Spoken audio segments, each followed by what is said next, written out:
Greetings and welcome to Stunthangar Video Hangouts.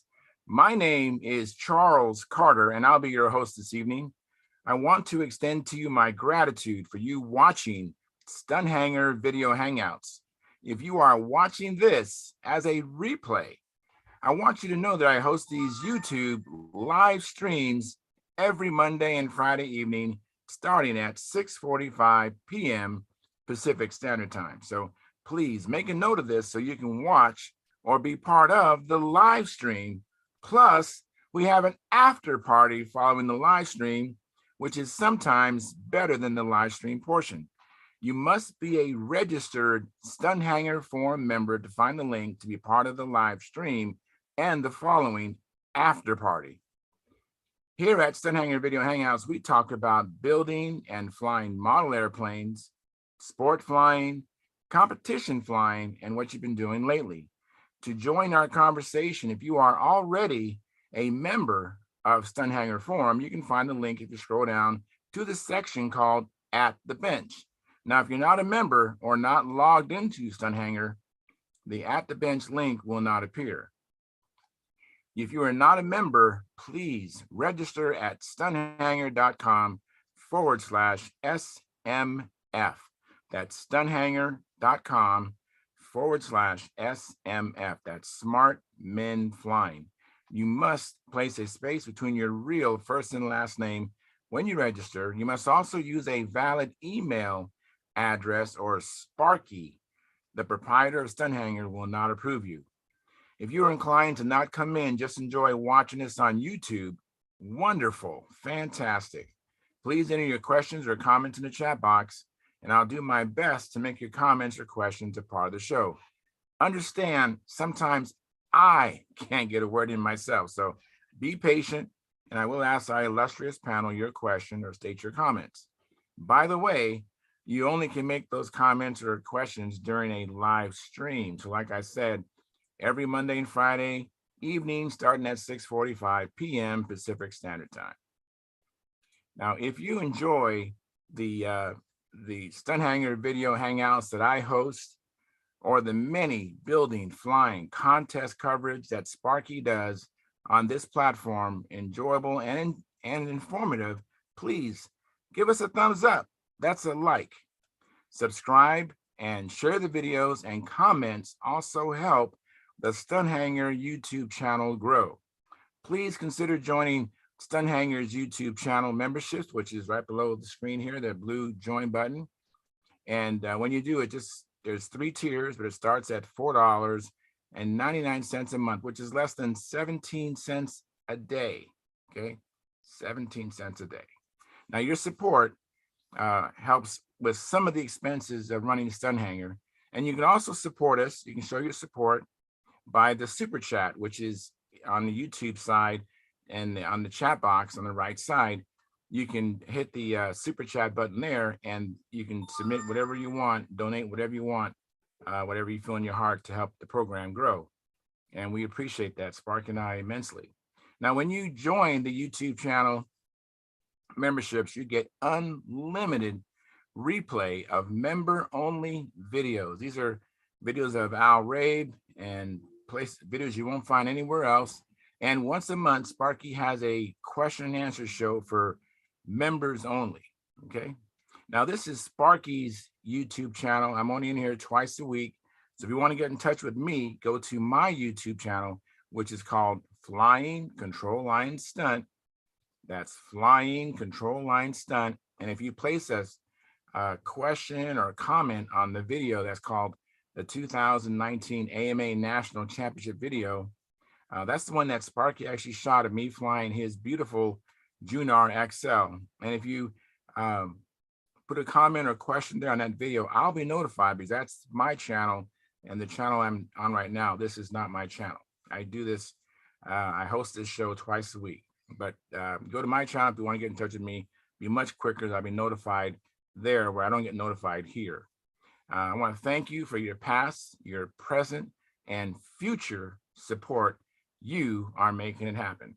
One last thing, please keep the conversations family room friendly. In other words, please don't use words or do things you wouldn't do around your own children or grandchildren. And without any further ado, I'm going to post a link at Stunthangar Forum. Let me go there now. And that's the way you get into the show, is through the Stunthangar Forum. So let me post that. That's posted. So hopefully we have the usual suspects show up. I hope they do. And so maybe some new people. I have been reaching out to people. I've been calling people. And if you know other people who'd be interested in participating, please, you don't have to be an expert. You don't have to be, all that to come in here. Everybody has something they can give to the show, even just your presence. And everybody has some questions or things that are unique that will really help the show. Now I'm going to go to the what I call the control panel on Sparky's YouTube channel. Let me go there and see that it is being broadcast and there's no hiccups there. So just give me a moment here. I got a couple more clicks before I get in there. Hopefully you had a chance to go out and fly or do something in your shop since last time we got together. I went flying today, and it was only 4 of us today. I think that's right. Well, actually 3 of us. And but boy, stunt heaven. I think it's around 71, 72 degrees, a slight breeze. Absolutely marvelous. So we have 6 concurrent viewers right now, 2 likes. So if you haven't hit the like button, please do that. That helps the analytics of the program. And what I mean by that is if we get enough likes and the show is popular, then we will show up on people's home feed. When they go to their YouTube channel, there's a selection of recommended videos, and we'll come up. If there's something in the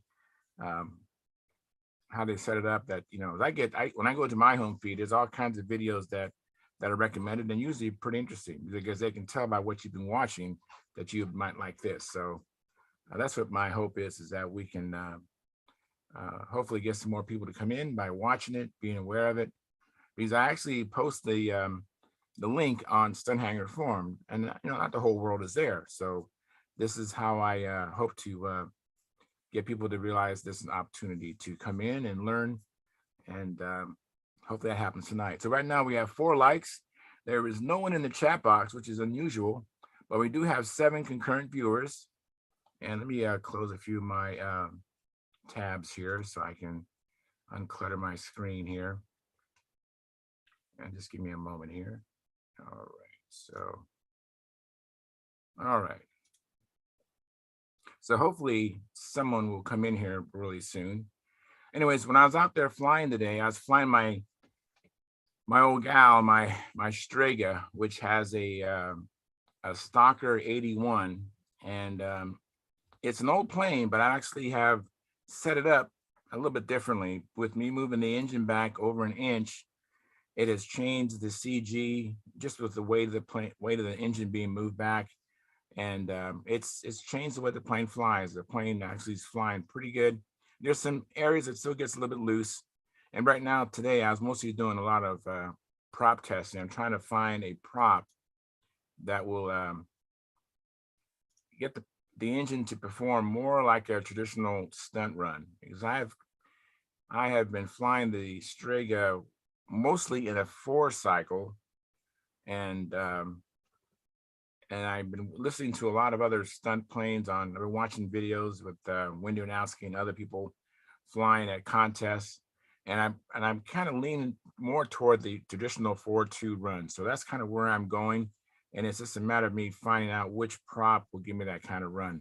Hey, John, you're the first one up to bat. Thank you very much for coming in. Hey, I'm pleased to be here. All right. Very good. So how are you doing today? Pretty good. I thought I'd have a little rubber-powered plane to show today, the little Delta Dart.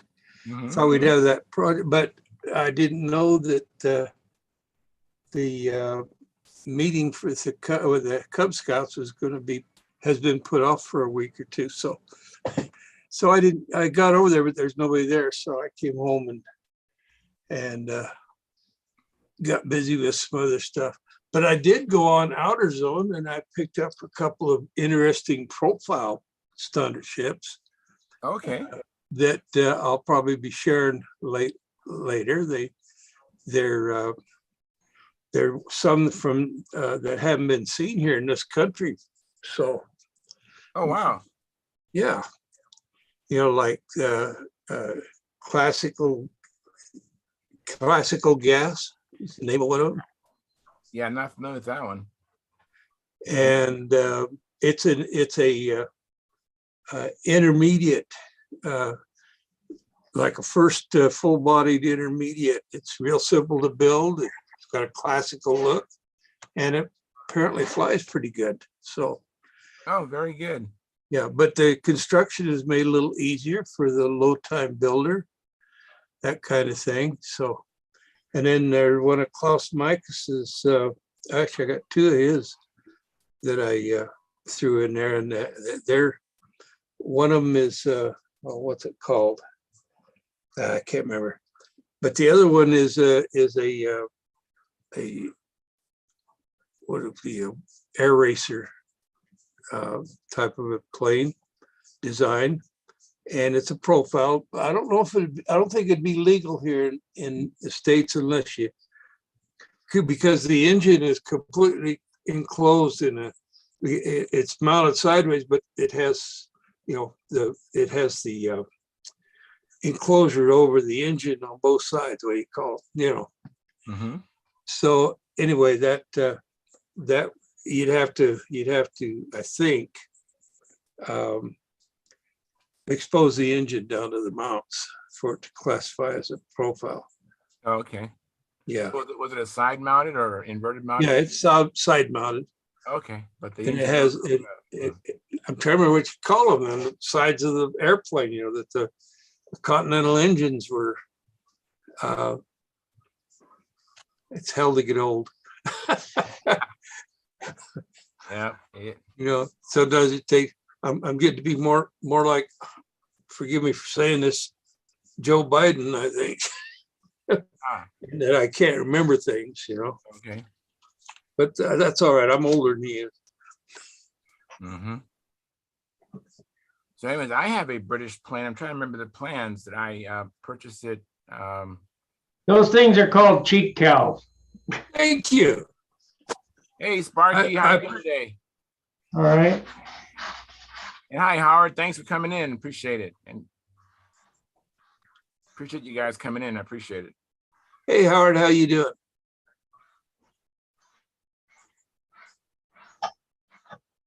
I've already been on for an hour, so I don't know how long I'll stay.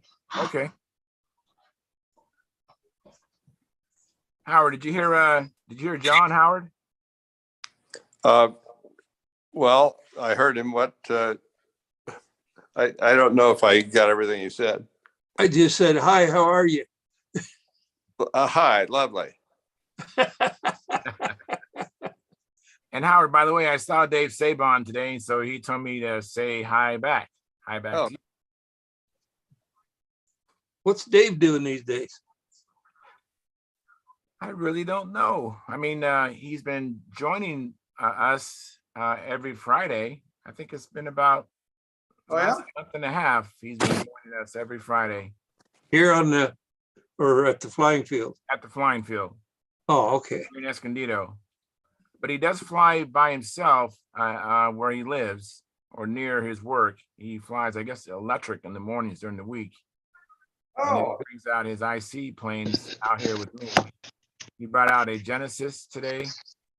Really nice looking. It looks just, I had never saw Bob Hunt's in person, but it sure does remind you of the ship that Bob Hunt built. Is it shit brown?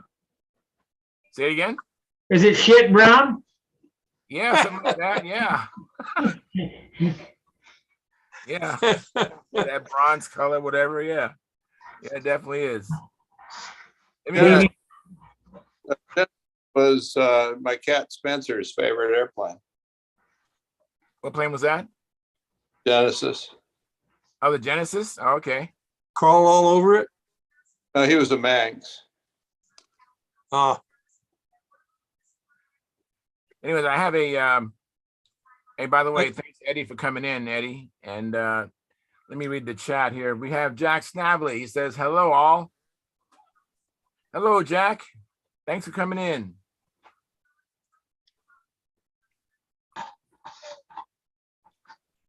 So how you doing, Eddie?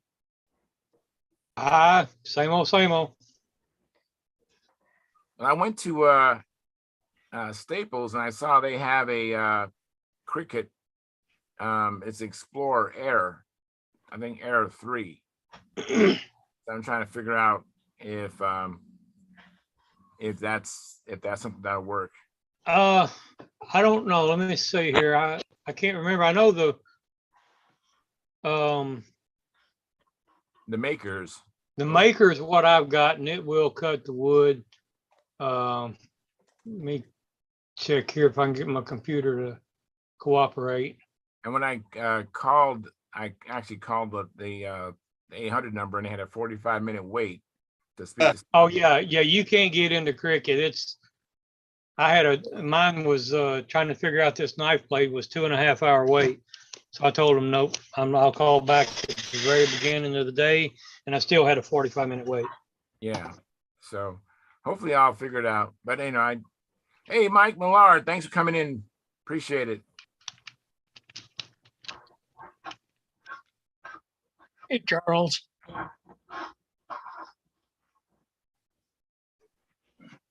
What you been up to, Mike, since last time we spoke? Anything? Not too much. Still trying to get this phone to work as a phone, but at least I've got a camera that works now. So you're using the iPhone to come in to the show? Yeah, this is actually Motorola Google or Moto G7 Play.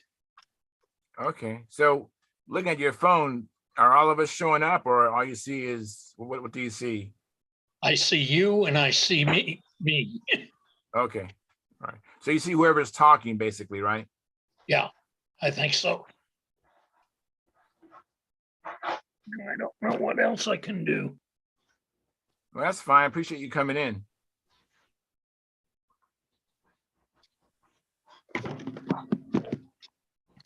I've been looking on eBay at those Crickets. I know Eddie got us all excited about those crickets. And because I didn't know they would cut balsa wood. I mean, the other stuff was interesting, but when I saw I could cut ribs, did you see that Sparky Monday when Eddie showed his cricket cutting ribs? No, but I bet my cutter would cut ribs. My MH72. Yeah, probably. Yes, I would bet so too. Yeah, The only thing I found is you have to have right now, of course, I'm still exploring with it and learning it.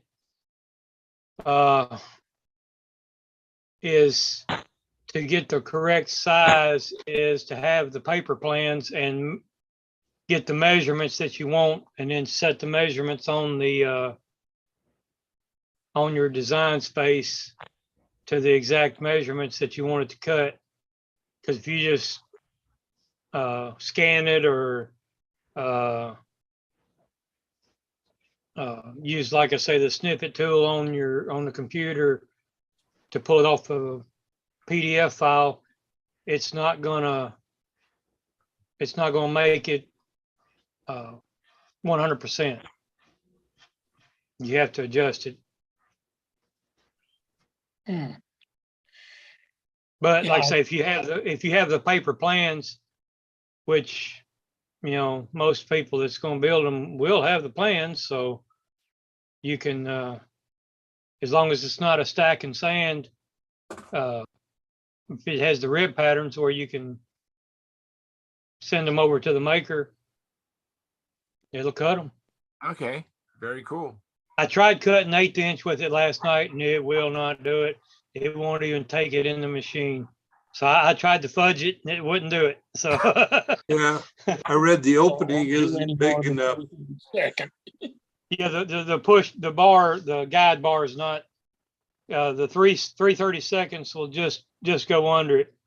Okay. So what I was gonna do was, John, on that JB special, the bulkheads are 1/8 inch.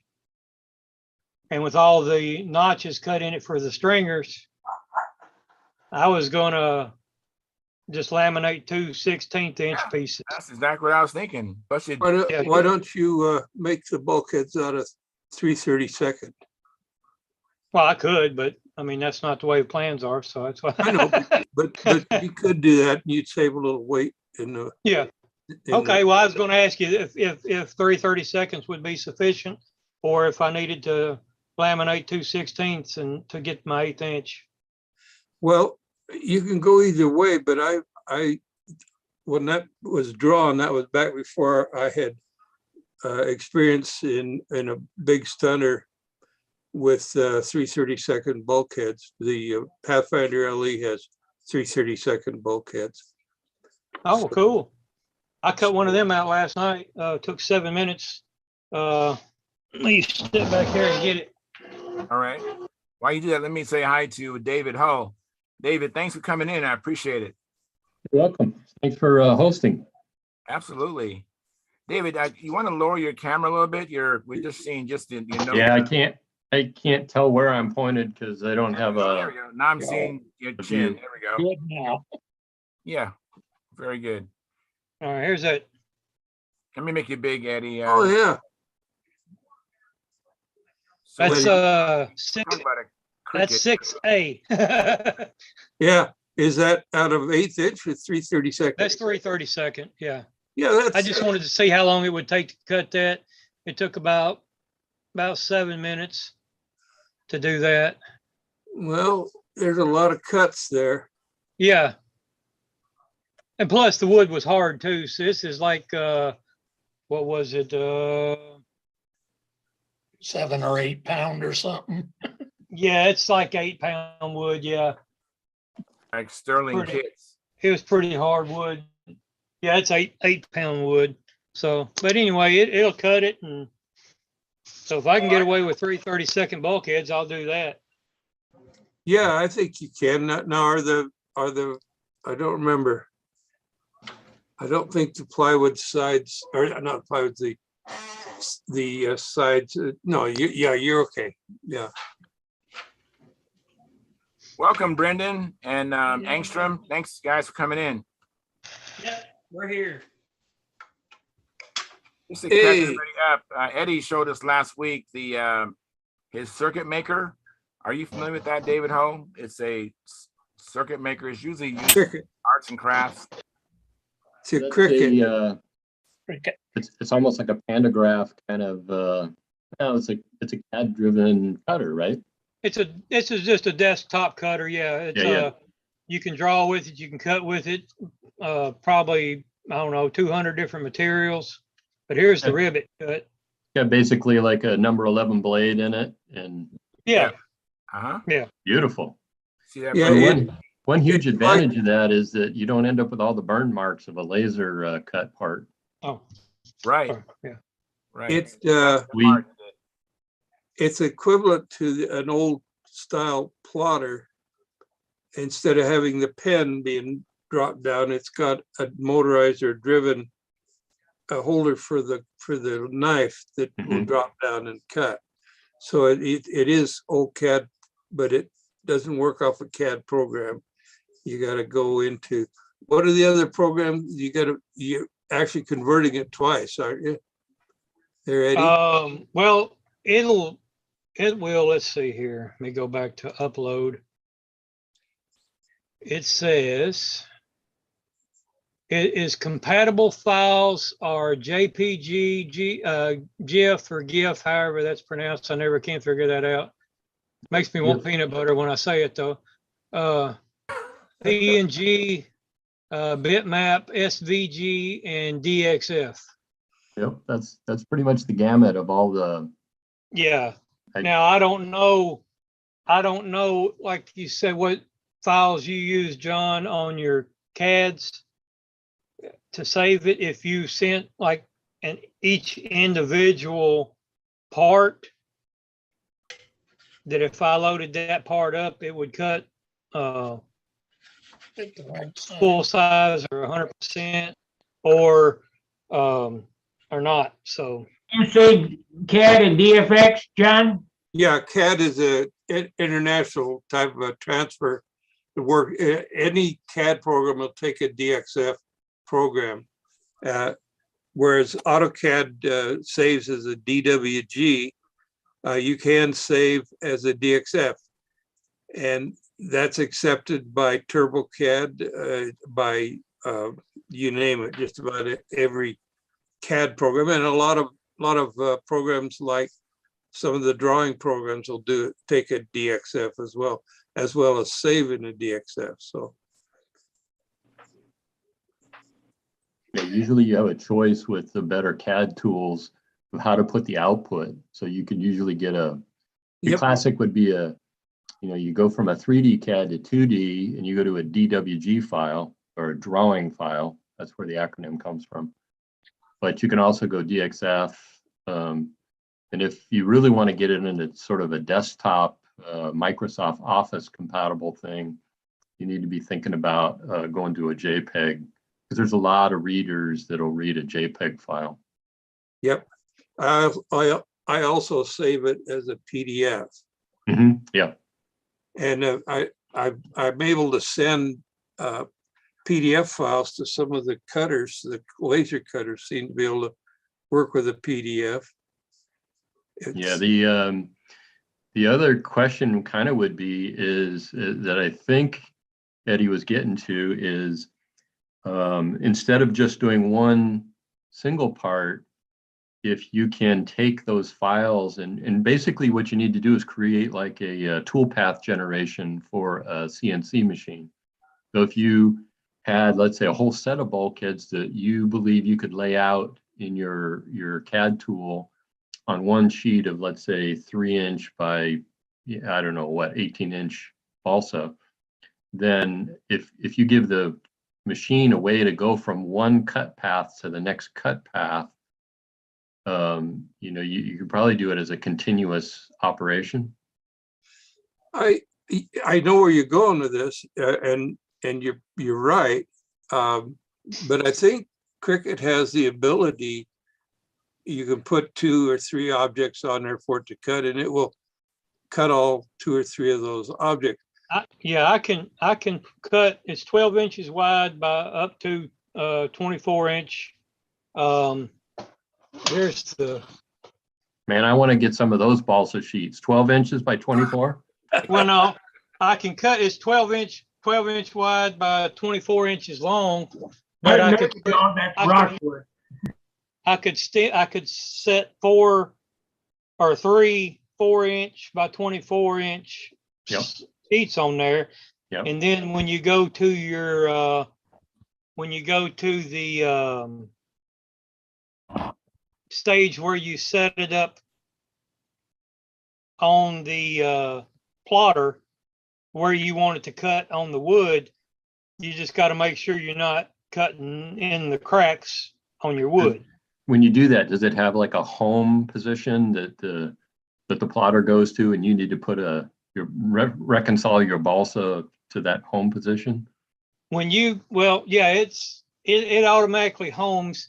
You can set it anywhere on this pad you want, and they're marked. It's indexed 1 inch to 12 inch. Okay. So if you've got it set if you got a 3-inch piece and you got it set from 3 to 6, well, when you go to your plotter to set the image, you just got to make sure you set the image somewhere between 3 and 6. Otherwise, it's going to be cutting your mat up instead of the product. Yeah. But if you put 3 pieces of 4-inch or 4 pieces of 3-inch, that'll cover your 12 inches. Now, the one thing I did notice it would do is it automatically gives it about a 1/4 of an inch buffer on each side. Mm-hmm. So it does not cut exactly 12 inches. It's 11.5. Okay. Is the most you can cut. So you just got to make sure when you set your product in the plotter stage that you're not going off your wood or vinyl or it'll cut acrylic, whatever. Just make sure you're still in on your media, whatever you're using. But I did notice last night that there, when I add it to the canvas, it comes up with the size.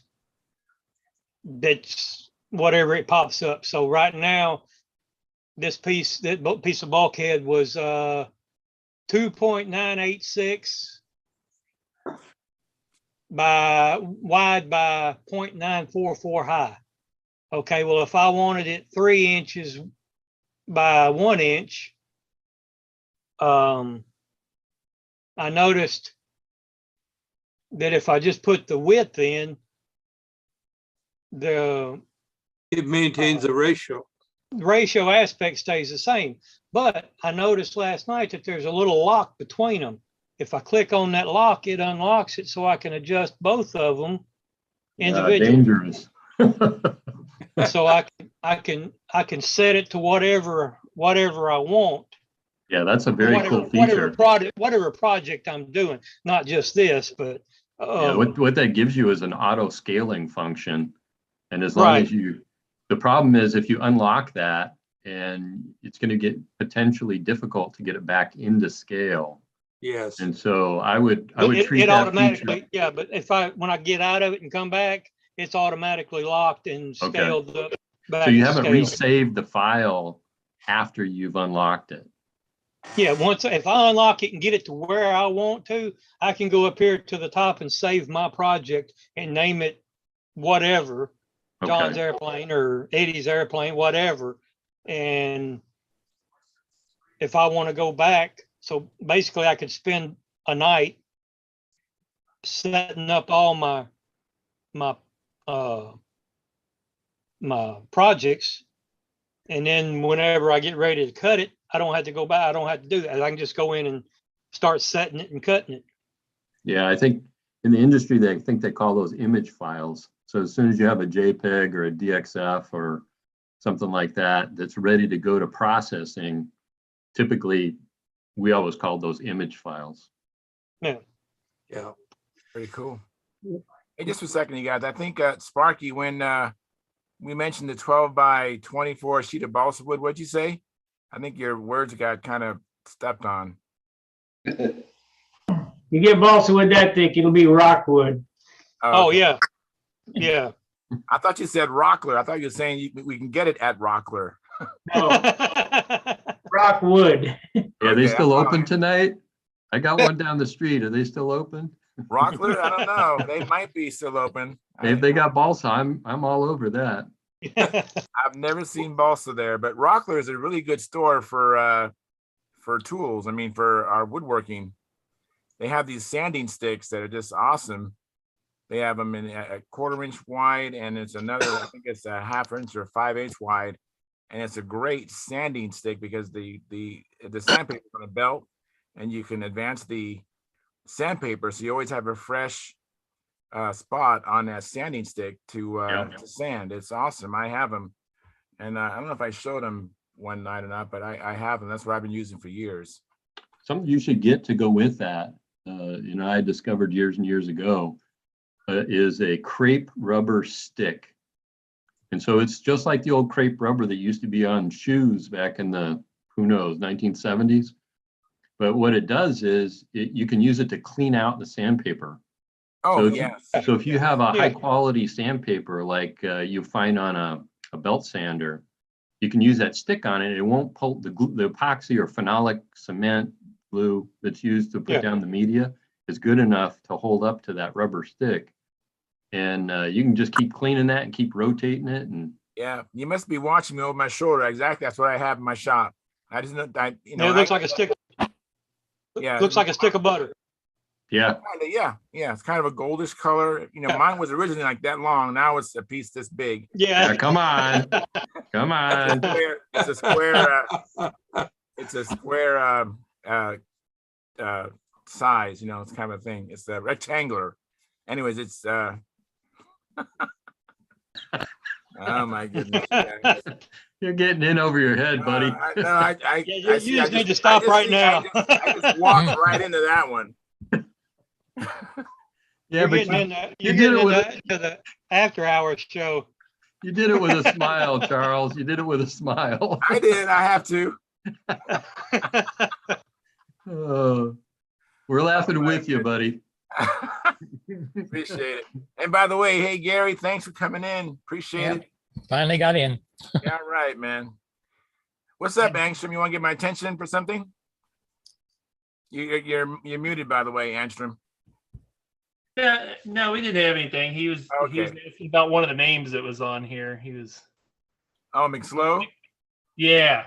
Yeah, I didn't know who it was at first. I saw David, and I go, oh, that's his name.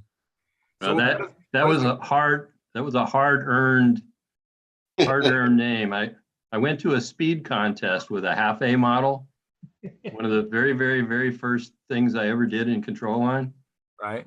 And my speed model was so slow that all the guys in the speed cage pointed over at the other side of the park, and they said, "Why don't you go over there? They're racing over there, McSlow."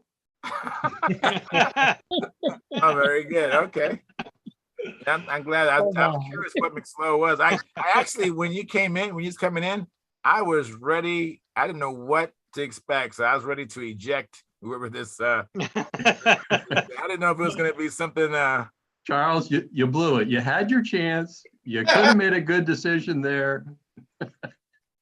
Seeing as I know nothing about half A's, what does a half A airplane weigh? Depends on what. So, I'm building this little Cobra. oh, that would be up to maybe 12 ounces ish. You know, I've got one that I designed when I was in college that's probably about the same wingspan, and it flies good up to about 11 or 12 ounces. But that had a TD on it. Yeah, that's what I'm putting in this TD. Yeah, the hot trick there would really, in my opinion, would be a medallion. Here's the fuselage. Here's the elevators. Sweet. So what do we got for weight here? Now that's finished, right? 12 ounces finished? Yeah. All the wheels, hardware, everything. You know, I think I just finished fitting out a new baby clown, and it's much lighter. It might only be 7.5. I got 5.5 ounces here in the airframe. I think you're in pretty good shape still. I could go check my notes and see if I've got some better numbers for you. Please do, because I know nothing about half A's. Well, don't say that. Just imagine it's just like Eddie's job.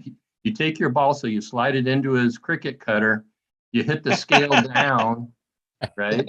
It scales down your 40 size stunner, and you got yourself a half A. That's what we got here. Mark, I see you got you a new table. No, it's not new. Oh, it's not. Yeah, this is, it's I'm gonna lighten this wing up a little bit. It's about 3.5 ounces without the bell crank, but the tips are still need to be hollowed out. So it'll be 3 ounces, just like I said. You're in good shape. Yeah, I think so. What's the total wing area on that? I don't know. See here, I don't think it has it on the plans, but we'll look. What's the wingspan? The wingspan is,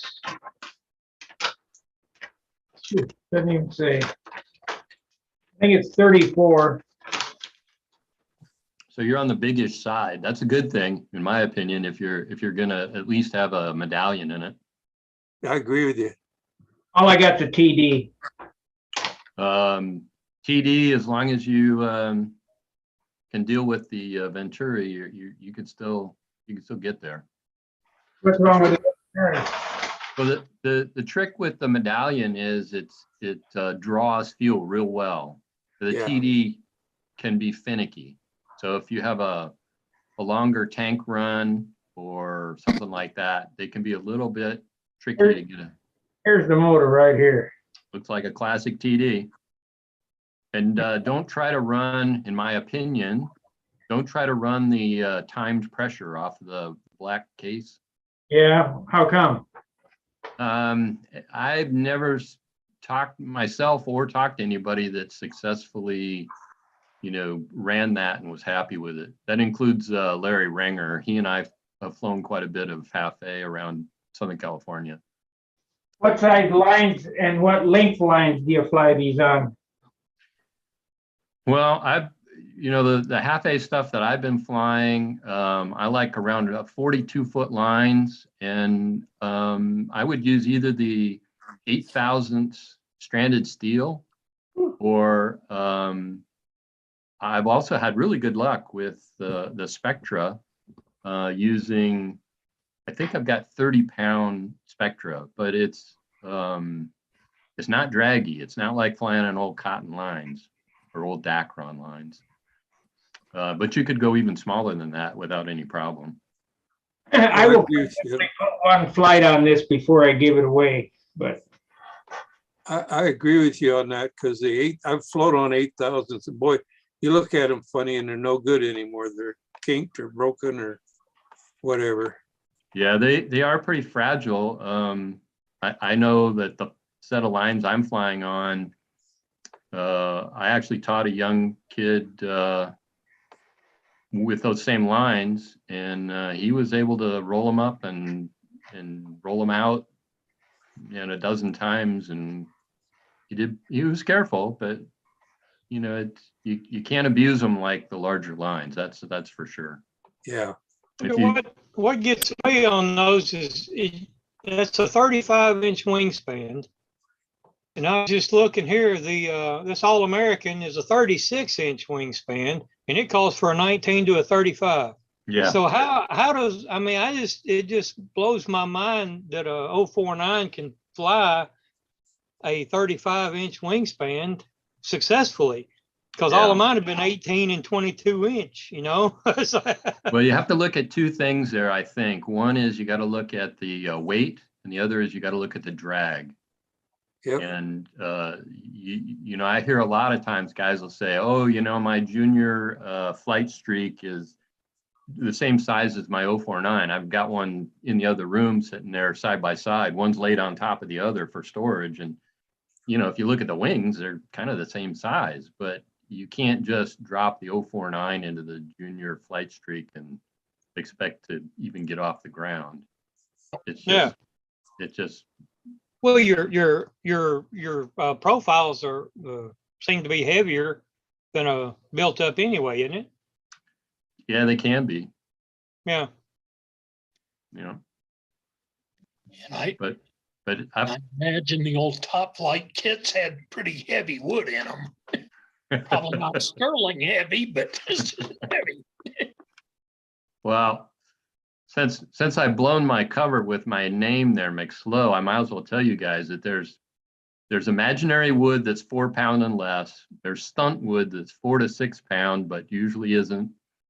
There's 8 to 12 pound, which a lot of people will call RC wood, but somewhere in the 9 to 12 pound is what I call racing wood, and that's the good stuff.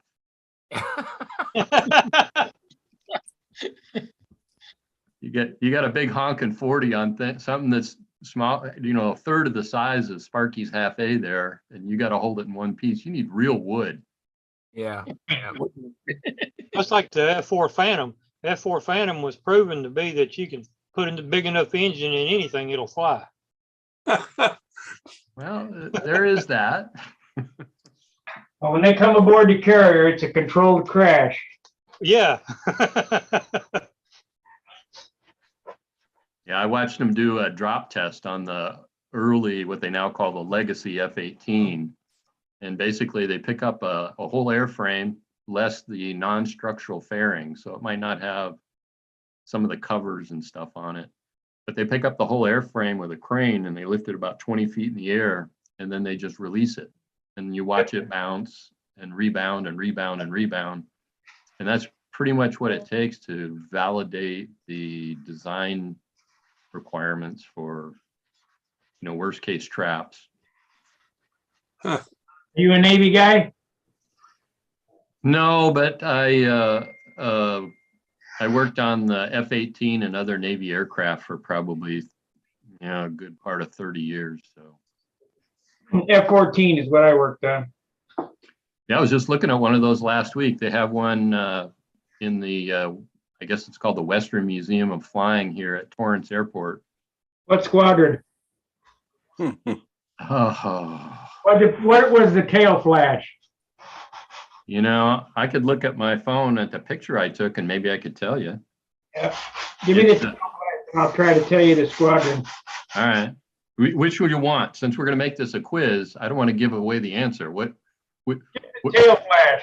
If it's a top hat, a tomcat, a checkerboard. Yep. Skull and crossbones. Yeah, that's VF1. Yeah. Well, Oh, VF1 is the wolf pack. That's VF111. let me try to describe it because it's not quite that easy. Okay. The fin tops are yellow. The aft third of the rudder vaders are black. They have 2 stars, one above the other. And then there's a pair of letters that I probably don't want to tell you. AE, AJ. I mean, that just tells you the ship it's on. Am I giving it away if I tell you? No? All right, it's NE. NE, which I don't even know what ship that would be. NJ is West Coast. NE probably is East Coast. I'd say that's probably. Is it a Tomcat? Yep, this is definitely a Tomcat. I'm going to take a guess. I'm going to say 113. VF 113. Yeah, I think you should keep your money in your pocket tonight, Sparky. What is it? It's got on the ventral strakes, it's got the actual VF number. Right? What is it? VF2. VF. That probably explains why it's got the 2 stars on the flash. VF2. That's a West Coast squadron. VF1, VF2. One was the wolf pack. The other one. Boy, that tail flash don't sound right for VF2. Does it? Well, this one doesn't look restored, so it looks like they hauled it from wherever it was and parked it here. Well, I'll tell you what, it's parked at some really august company. It is right behind the YF-23. Oh, really? And if you want to see a gorgeous airplane, oh man. Can you share it? You can share it with us, David. I have it on my phone. I have no idea. I don't have the computer literacy to. Okay. Yeah, Maybe you could help me figure it out and we could show it next time. all righty. Well, these get on your computer somehow. That is a strike. No, that's VFA2, strike fighter. Let's see, VF2. There we go, Tomcat. That didn't sound right. That flash. Nope, that is right. Well, you didn't tell me it had red, white, blue stripes on the nose. I would have picked it out then. Well, I cheated then. You were asking about the tail, so I told you all about the tail. NK is what it should have on it. This one's got NE. NK is what this one has. So hello, yeah, that is right, VF2. For those that, I don't know if this is getting too far off track for you guys, but of those that have a big interest in a Tomcat, there is a YouTube video out there from the Western Museum of Flying, and they interview one of the I don't know if he was the chief engineer, but one of the top designers of the Tomcat. And it goes probably a half hour, an hour And it's a really interesting video if you got, an hour to watch it. If you like Tomcats, the channel to follow is a guy named Ward Carroll, and he's a Rio. Ward Carroll. He's an author and an ex-Rio, which is a NFO, Naval Flight Officer, backseat guy, weapons. And he tells all about the Tomcat and the iterations of the Tomcat. When I worked on them, they had the Martin Baker. I worked on them when they were the A model, when they were first out. And they had the crappy engines that would always compressor stall, but they've upgraded them, and now they have Lear pod on them and all kind of shit. I mean, well, Hey, watch that. That's what I used to make. what, Lear? The FLIR systems, yeah. Here, yeah. The Phoenix missile, that's the thing that'll get you. Yep. Over the horizon, buddy. Even Ward doesn't talk about it. They had a thing on the Tomcat when I worked on them in 1974 called the ACL, automatic carrier landing. They would line it up in the groove in the slot, Yeah. and then push a button, and it would follow the ball. But he never talks about it. I guess they didn't use it much. I was just watching a documentary on that very thing here. It came up, the guys were doing a analysis of the F-35 they just dumped in I guess it was the South China Sea off the Philippines. That a Ward Carroll video? I don't know. But they went back through pretty much the lineage of Autoland systems, all the way from the Tomcat early to Tomcat later, and F-18s and so on. You know that the ball that's on the aircraft carrier was designed from a compact mirror, a woman's compact mirror? Got to use what you got, buddy. It stared on the desk and shined a light into it, and decided that he could follow, the angle of attack down by keeping the light in the compact mirror. Hey, Sparky, you're almost clipping. You might be a little bit too close to your microphone. I don't know what to do because my other mic's not working. Okay, all right. Speaking of that F-35, did they ever recover it yet? I hope. I sure Don't hope think they have yet. Chinese will. We're going to give it to the Chinese. They want it. Here they do. I have a comment from the chat box. Rick Wallace says, I worked on the F-101 Voodoo in the Air Force in 1965. Oh, wow. So thank you for your service, Rick.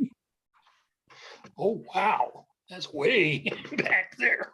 Yeah, I think the last Voodoo I saw was a gate guard at the airport. If you're headed towards VSC from Southern California, I think, Charles, you go out Highway 8, but you get, I don't know, 60 miles from Tucson, and there's you know how the highway comes down from Phoenix? Yeah. There's a little tiny airport there, and I think they've got a Voodoo gate guard out there, and strange looking airplane. Huh, I have to look it up. A lot of performance down low. Huh. I think it's probably more akin to a MiG-21 than most other things, at least in terms of ride. Interesting. Well, we're at 18 concurrent viewers. We have 10 likes. If you haven't hit the like button, please do that. And right now we have 0 chat revenue. Please consider supporting the channel, and no new members. The membership started just $4.99 a month, which is less than 17 cents a day. I'm a member. I have the $4.99 come out of my checking account every month. I don't miss it, and I suspect you won't miss it either. So please consider joining the YouTube channel and at least like. And if you can't do any of that other stuff, at least give us some likes. Now we have 11 likes out of 18. So keep smashing that like button, please. Anybody I want to see also- another half A-wing? Yeah, I'd like to see you after the show. That'd be great. Well, I'm getting jealous. Sparky's in there getting work done, and I'm only talking I about know. flying. Yeah, he's definitely gets work done. Let me show you a half A-wing. Maybe Sparky will feel a little more confident about what he's got going there. All right, yeah, grab it. Let's see if I can show you this a one. little bit with it. So this is constructed like a full-scale stunner. Same as mine. What was the question? Same as mine. It's a C tube. Yeah. So it's got 1/8-inch spars. It's Oh. got 6. Too close. There we go. If Uh-huh. I'm not good at this stuff, guys. Yeah. So it's got Nice one. What's it for? the positions for the landing gear. Can't hear you. It's got the positions for the landing gear there. I see Right. that. Very Same cool. as mine. And I'll throw some wood sizes at you because, maybe we can get in scale. The planking on the leading edge is 1/32. The trailing edge pieces, top and bottom, are 1/32. The cap strips are 1/32. You're starting to get the feel here. Mhm. The ribs actually are 1/32. So it's it's a little, it takes a light touch putting it together. How much does it weigh? That's a great question. I don't have a number for you, but I can tell you the wingspan. Where's my the wingspan on this guy, tip to tip, is 29 and then about 3/8.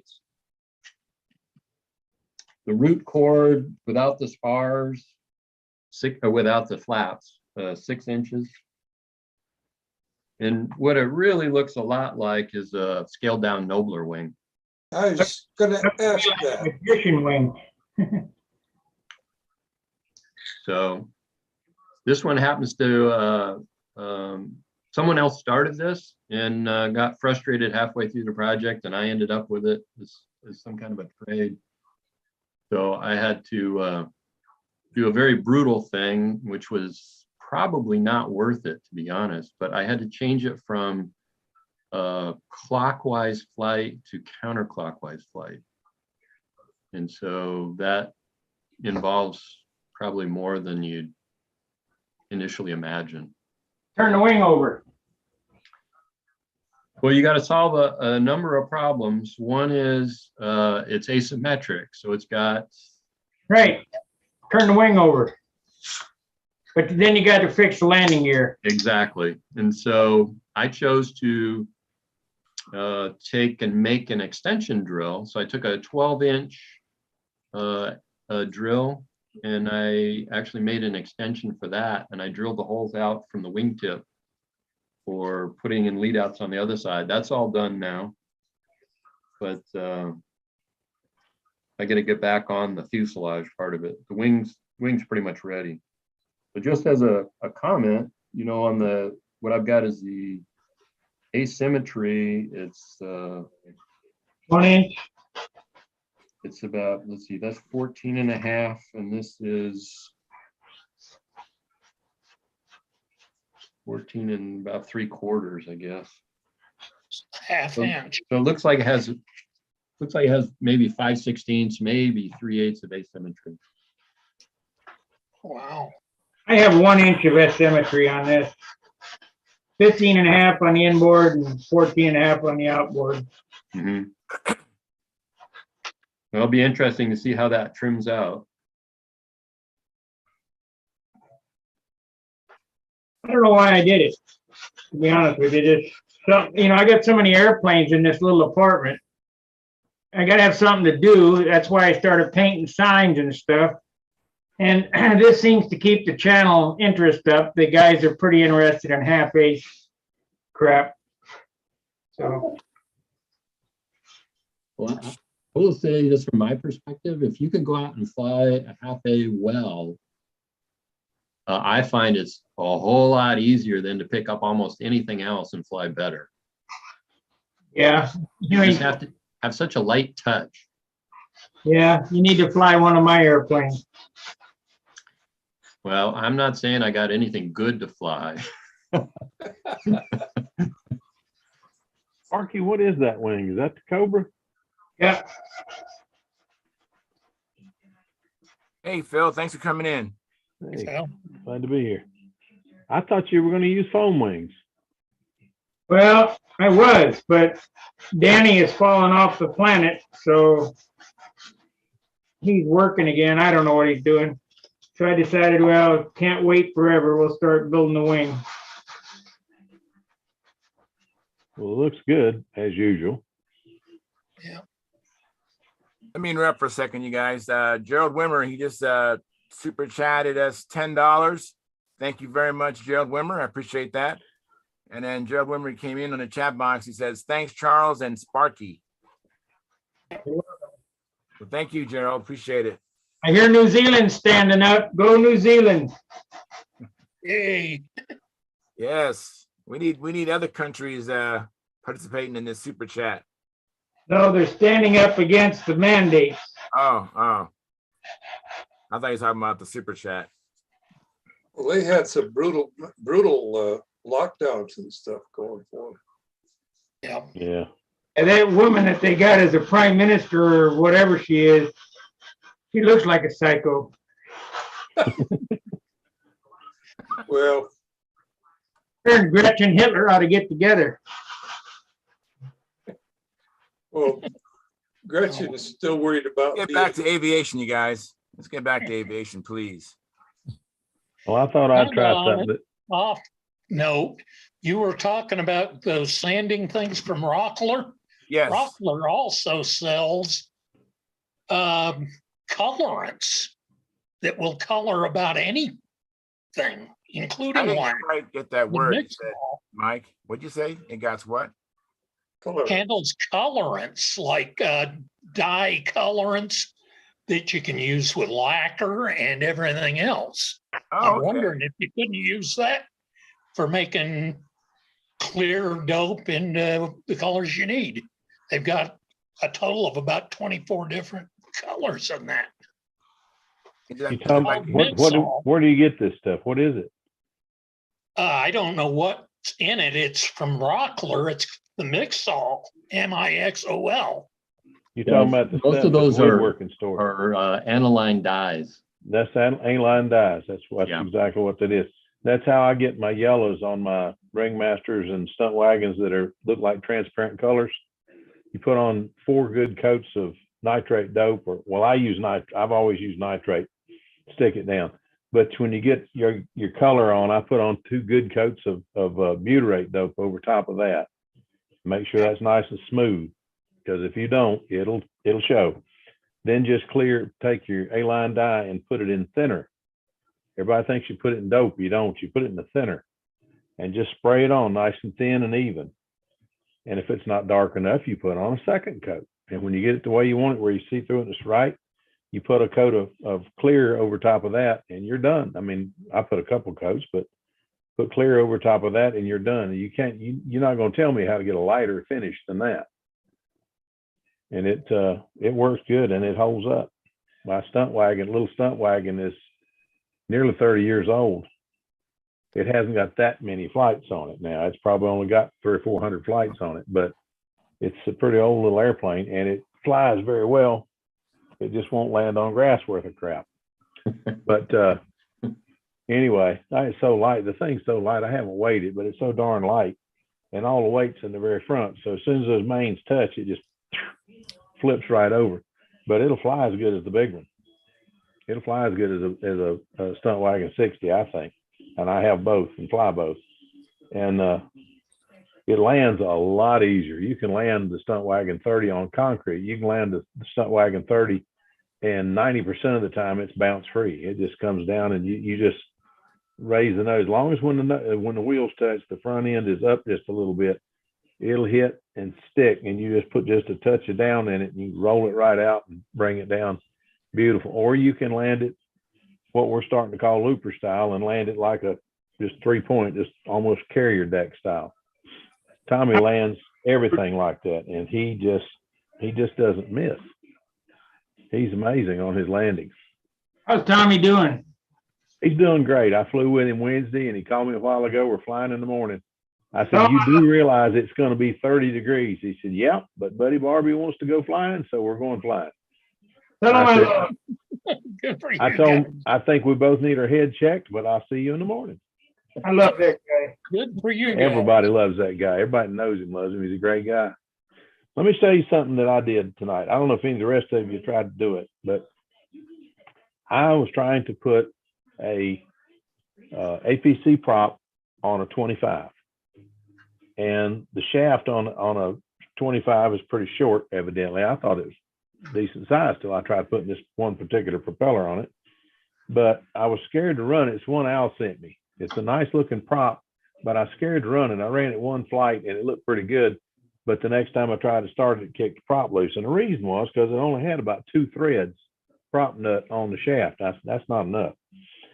So I said, well, being a smart individual, seasoned hobbyist that I am, I went to the shop and bought one of these things. It's a camera's over here. It's a prop nut, it's just a prop nut. The front of it fits the spinner fits in the front. Yeah. And this goes through said washer, and that's supposed to hold the prop on. And I call them spinner adapters. Okay. Yeah. But anyway, that's what you can get now to do. The other stuff has just dried up. Anyway, it didn't stick through the washer, so it was not long enough. Well, I went to a machine shop today. In fact, I tried to go to 2 machine shops, and I called a couple more, and the machine shops that are still in business, and yeah, a bunch of them are out of business now, a bunch of them, said that this was too small a job for them, and that it would take 8 weeks before they could get to it minimum. Wow. Well, I don't want to wait 8 weeks. So I thought, well, the common question for me is, what would Tommy do? So Tommy would go home and find a way to chuck this thing up, and he would cut it by hand if he had to.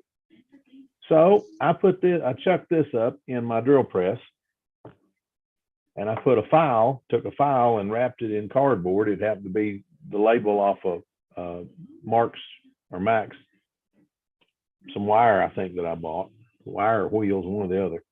And I made a thing to go over half of my file so that I didn't mess my file up, putting it in a vise for the, okay, guys, it's going to be one of those nights where I can't think of words. Anyway, drill press vise. Okay. Anyway, so the file is in basically in a clamp. It's in a little small vise, so it can't go anywhere. Put it on the table and measured to both ends of it as far out as I could with a machinist level, make sure it's level in there, because it's got to be level.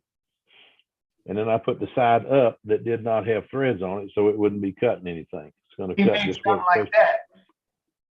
Do what? Made something like this. Yeah, that's what it is. It'll work just fine. That's what it is, Sparky. But you can't find those anymore. Yeah, we make these. I need a couple of them for my PA. But anyway. You try Jim Lee? I wonder if Jim Lee could make one. No, I haven't got in touch with Jim, but I didn't want to wait long enough to call Jim and order it and all that stuff, So I remember, guys, he's going flying tomorrow morning. Yeah. And my right, my electric plane's not going to work because, well, I'll tell you about that in a minute. That's an experience from Tuesday. But anyway, I came home and I made this and it works. So I'm going to put that on there. Now I can get about 8 threads on it, which is as much as the nut that goes on it now. Leave the washer off. Well, I would, but it's an APC, and I'm afraid it'll foul up the hub. They're not. Everybody thinks APC hubs are really strong. Not so much. I had one split. Color in it. A what? Take a piece of tube of brass that'll fit over the shaft. Cut it a little short so it doesn't hit that nut. Drill the prop out. Put the brass in the prop, and then drill prop out to fit that so that the prop won't compress because it'll hit the brass. Brass. Now, where the crap were you when I was trying to figure this out? I wouldn't have had to done all this. Oh, well, anyway, I didn't think about that. But anyway, I think this will work. And it's just a case of a crazy old modeler finally deciding it goes back to the landing gear on my Bearcat, the guy getting mad at me because I can't buy one of them. No, you're a modeler, make it. I thought, well, Yeah. I am a modeler. What can I do? So I made one. I've got a micro lathe downstairs, but the darn motor burned up in it. So anyway, long story short. So what's everybody else built this week? Oh, I'll tell you another good one. I told y'all before that I took my Vector out and flew it last year at Raleigh, and the wind came up so bad I ended up, the battery came out the top of it. Well, I went to fly it Tuesday, and I had two of the guys, Kermit and Tommy, out there watching, and I really wanted to put on a decent show, you know. Oh, Got out there, and the doggone thing, it started up. Tommy let go of it, and it went out. I kept thinking, I don't remember hearing that thing come up, but one time, it's always comes up 6 times. Well, it took off, and it got up. It got it. Well, anyway, it rolled half a lap, quarter of a lap, and I pulled it up. And I thought, being the educated individual I am, I said to myself, just a little name I have for myself, you understand, this thing ain't running full speed. It never did spool up. It came up that first time, and that's it. And it ran 1 lap, or actually about half to 3/4 of a lap, and quit. So I didn't know what the heck to think. It just quit. So I landed it and brought it home and checked everything out. And I went ahead, I called Steve, because Steve is the one that I call with electronic problems and say, what the heck have I done? Apparently these things have a memory, and if you leave them set too long, they lose said memory. So I had to reprogram the ESC, and I got it going again, but I'd already ordered a badass 45 amp, so I'm going to put that in it. And I hate that name. I wish they'd change the name of it. I don't know why, but I just hate that name. But anyway, I ordered a new ESC for it. I was supposed to be here today, but it didn't make it, so maybe it'll be here tomorrow. But we'll get that fixed up and try to fly it again first of the week as soon as we get pretty weather again. We had shirt sleeve weather here 3 days. Now it rained, but when it wasn't raining, it was beautiful weather. So we all tried to fly some. we had to see weather around here if you're an Alaskan. Yeah, well, Sparky, it's earlier today, it was 47 degrees. I walked my dog at 47 degrees, which to me, 47 degrees, I should be wearing at least a jacket. I was in my shirt and I was comfortable, but I took him out about an hour ago. It's 36 out there, and I mean, it's cold.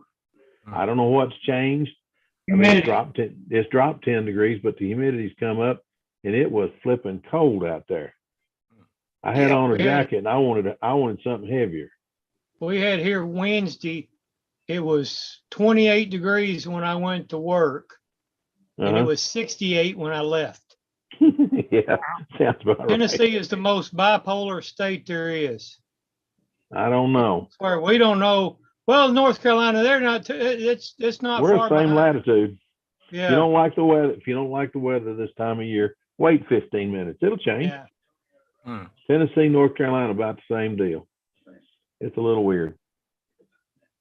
And then But we there's had beautiful- Colorado. Wait Yeah, 5 we had minutes beautiful- and it'll change. Yeah, that's true in some places. I went up to Echo Lake and it did change. We got the stuff out of the car, walked down the lake. By the time we got down there, it was time to go back to the car and get the coats. Forget the jackets. And this was during the summer. But anyway, hoping to go flying in the morning and take my little Ringmaster out, put a few more flights on it, and have a little fun. How's everybody else doing? Big John, how are you doing? I haven't heard anything out of you. I've been listening. Well, that's the way you learn something. Yeah. I've never learned that, but anyway, how are you doing? Utah's about the same, not latitude. What is it? Yeah, latitude. Latitude. That you are. Yeah. But we had the same situation. You don't like the weather, wait around. Yeah. Yeah. Like this morning, it was really cold. Right now it's 35 out there and clear, so that means it's really cold. But yeah.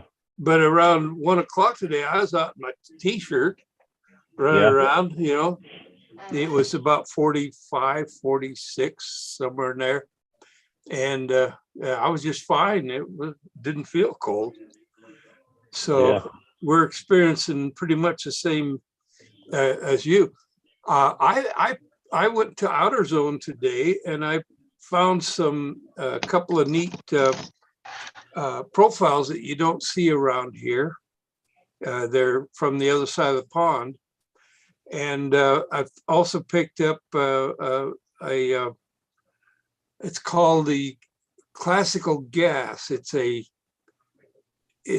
intermediate, it's a step-up airplane from intermediate flyer, beginning to intermediate. It's full body, but it's real easy to build, but it has a very classical look to it.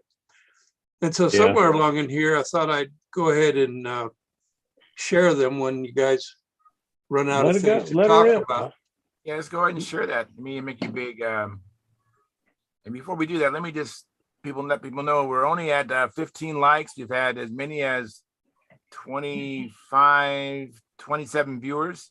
So please, if you haven't hit the like button, please smash that. And thank you, Gerald, for the $10 super chat. But we have no new members, so please consider joining the YouTube channel. And starts us at $4.99. And Terry and the Pirates, Terry's here. Hi, Terry. Thanks for coming in. And I see that Winter Sportster, you had typed something earlier, but you retracted it. But thank you for coming in, Winter Sportster. Thank you very much. So let me turn to you, John. Spotlight you for everyone. He likes this one. I have that one. That's a neat airplane. That looks good. Yeah, it's a Klaus That's that Micus. Klaus Micus one, isn't it? Yep, Yeah. it is. Hey, I've got Somewhere- that one. I got those plans.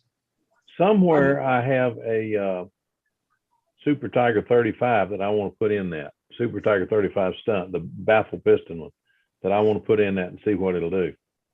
Yeah, it'd probably be a good engine for it. I have one question. I don't Okay. think it would be legal for profile here in the United States Why not? because the engine is not exposed down to the mounts. Leave that cheek cowl off. Well, Just I leave- would say put the front on, cut it and cut it right there, right?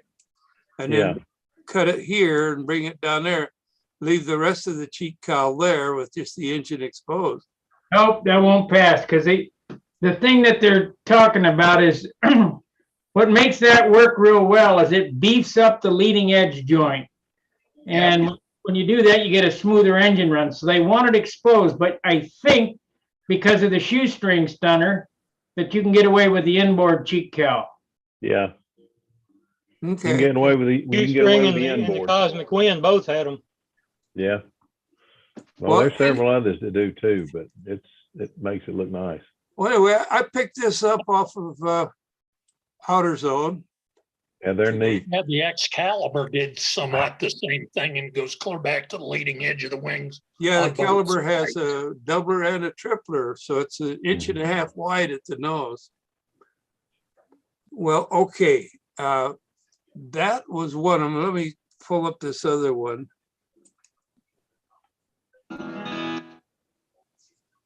What kind of a wing did this have on it? Jack, get down. Uh, Get down. basically, very much like Stop. like the, where am I at here? That music. Trying to, He just muted his mic. Thank you, Eddie. That's Joyman. Klaus That Michaels, is- yeah. this is called the Coronet. It's a, Lucas model. yeah, it's where's the fuselage? The valve plan technique. Build it. There we go. It's a Klaus Micus design again. Yeah. Never heard of that one. Oh, the Let front me- of this looks a lot like the Poznan model. Looks to me. Oh yeah, here we go. Okay. It looks a lot like his Oh, boy. Commodore. Yeah. Klaus Micus' Commodore. Yeah. But this is a profile. It's a 33-inch wingspan, so it'd be like a 20-25 size. And then, Pretty little airplane. yeah, it's cute. And then let me bring up the classical gas. That's the classical gas. Oh, that's Oh, cute. yeah, okay. It's a full body. It's got a thinner wing. I wouldn't make it that sharp, but the idea was that the author talks about is he wanted to be able to have penetration Looks like an Adams Oh. special. so that it Yeah, it does. penetrated. This is a Say what? Clayhaw. This is designed by Clayhaw, and the other one that he did Yeah. has got the same characteristics, at least in terms of the nose and the canopy. And that Mhm. was the Cardinal Sinner. And Oh, that really? hap- I didn't Yep. find that one yet. That was an I-beam, a beautiful I-beam wing. I don't much care for the fuselage, but it's got a beautiful wing on it. Yeah. You should compare that one. That was in oh boy, what magazine was it? It might have been in the Model Aviation way back in the 60s. 70s, maybe. What I'll have to do is I'll have to Clarence Hot, yeah. Yep, What Clayhaw. I'll have to do is check see on AutoZone because they've got the as far as I'm concerned, they got a very large collection of plans, They do. and they're in the right format. They're in PDF, which makes it easy for to use. Because I can take it down with that, I can have it printed out full scale, that kind of a thing. But yeah, I'll look for it. I just thought what I liked about this, and the article talks about it. Let me show you the article. This one has a much prettier vertical stabilizer than the Cardinal Center. Does it? Yeah, the Cardinal Center, I don't know how to describe it, but if you look at like the, what was that Dodge station wagon car that looked like a gangster car? I look at the Cardinal Center, Monaco. the styling reminds me of like a gangster plane. Hmm. But it's got a That's probably gorgeous, thinking gorgeous wing. Yeah. Well, let me show you how the nose on this is. Whoops, went too far. That's pretty good. There it is, That- right that there. It looks looks good. a lot better. A picture of the actual plane looks a lot better than the plans did. Yeah. But you see how simple this is for a step-up airplane for Yeah. somebody going from beginner up into intermediate and that. And it's, you're not having to build a cowl. It's just kind of suggested in there. And the whole idea is something that's easy to build and yet has, see if there's any more pictures. No. So I'll get back to the picture. But I thought it was an interesting concept.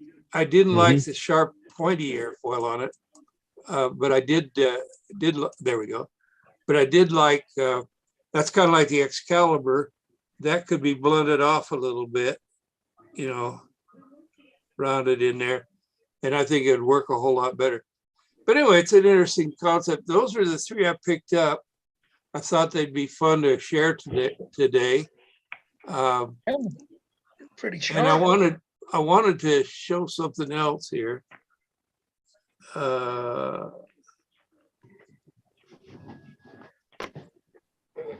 This one here.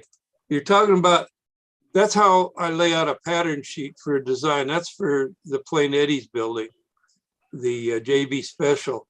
And they're all laid out on the sheets. This is for a laser cutter, but it also works for cutting them yourself using the pattern sheets. So I believe these are 24-inch pieces, so it fit it really well on his laser machine, Cricket. These would not. But you see, that's what I was asking about.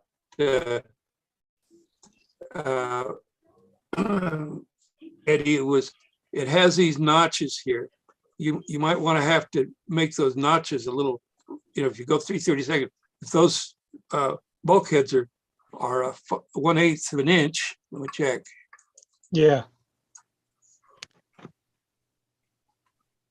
Yeah, the bulkheads are Yeah. 1/8. Yeah, I don't know why I did that. It's just that's what I was doing at the time. But anyway, so 1/8 of an inch, I don't know, you could do a couple things. You might just put a little strip of What I found you can do on that, balsa on where the tabs go in. what I found you But can do with that anyway, stuff, John, go ahead. if you can't cut it with a Cricut, what you can do is change from a knife to a pen and draw it and take it from this size to full size on the Cricut and draw it out. And once you've got it drawn on there like that, just take a razor blade and cut the things apart into sections and then cut it out by hand.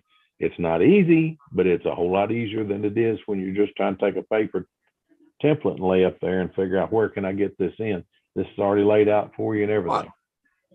Well, what I was going to do with the fuselage piece there was just cut it out and use a glue stick and glue it to the wood and just start cutting with my knife.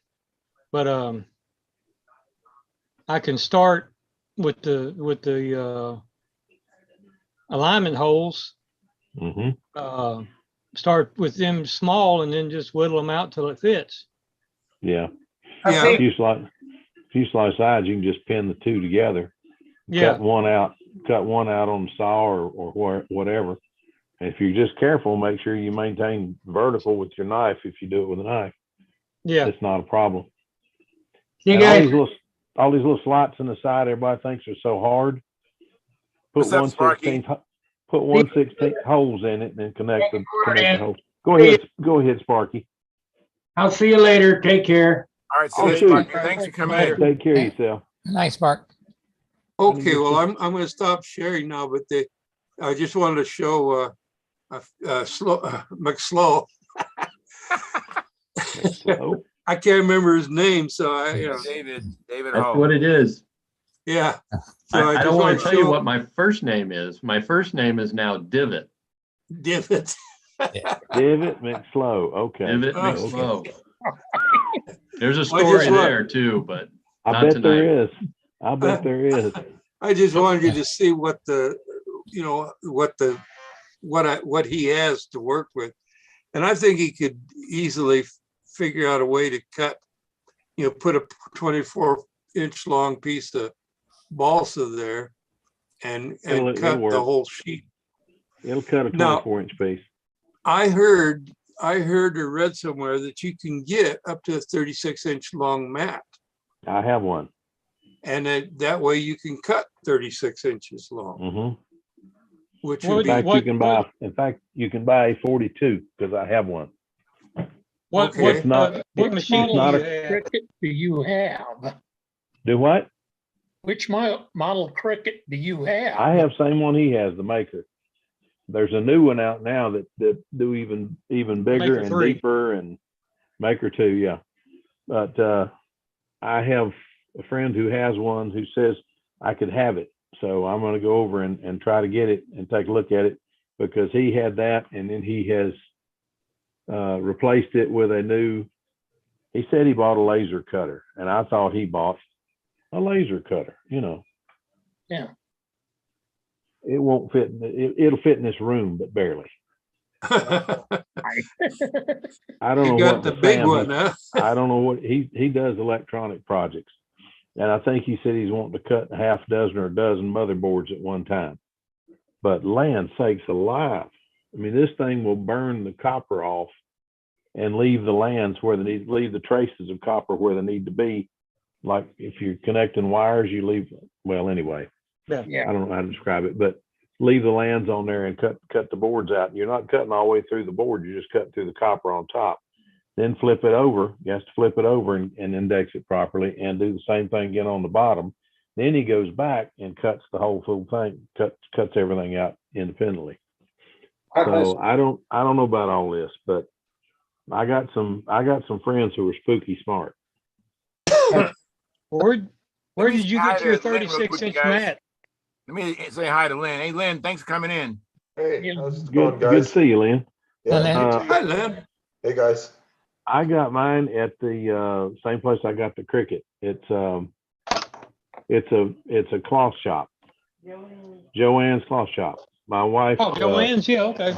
My wife goes to Joanne's quite a bit, and I was in there with her and saw that thing, and we got to talking about it. And I don't remember whether it was my birthday or what was coming up, but she made me a present of a new cricket.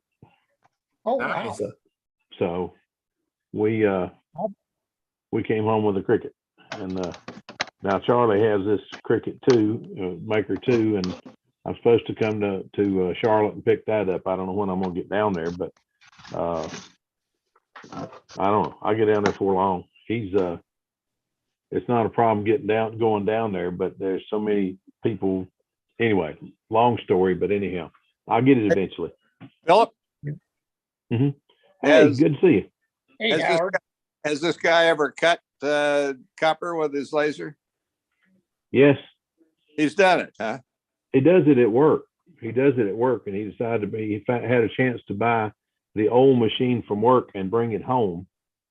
And he bought the old one and brought it home and is playing with it at home. And he's got a new one at work. And the new one at work, I understand, is much bigger. And Howard, I wouldn't want anything any bigger. This thing's bigger than my dining room table. And we put 8-10 people around this table. So it's a pretty good sized table. And his machine is bigger than this table, wider and longer than this table. Wow. But no, they do some. I think they put his table can be some of the things that he cuts. There's a liquid. I ain't gonna say it's water. I don't know what it is, but they put the boards down and then they immerse it in some kind of fluid, and he's cutting through the fluid and the water or whatever it is. And that keeps the board cool. And I didn't see it do this. He was explaining how it works or what it does, how it works basically. And I don't know, but this guy's Probably crazy. like a glycerin or something. I don't know what it is. I didn't even ask. I just he's like I say, he's crazy smart. He's a friend of my brother-in-law, and my brother-in-law is the guy my brother-in-law is an electronics genius. He's the guy that Reynolds brings in when their guys can't fix something. They call Jerry and he comes in and consults. And he's crazy smart in electronics.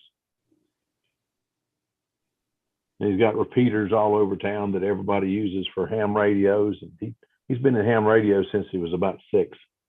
He's just crazy smart in electronics. He does stuff in his head.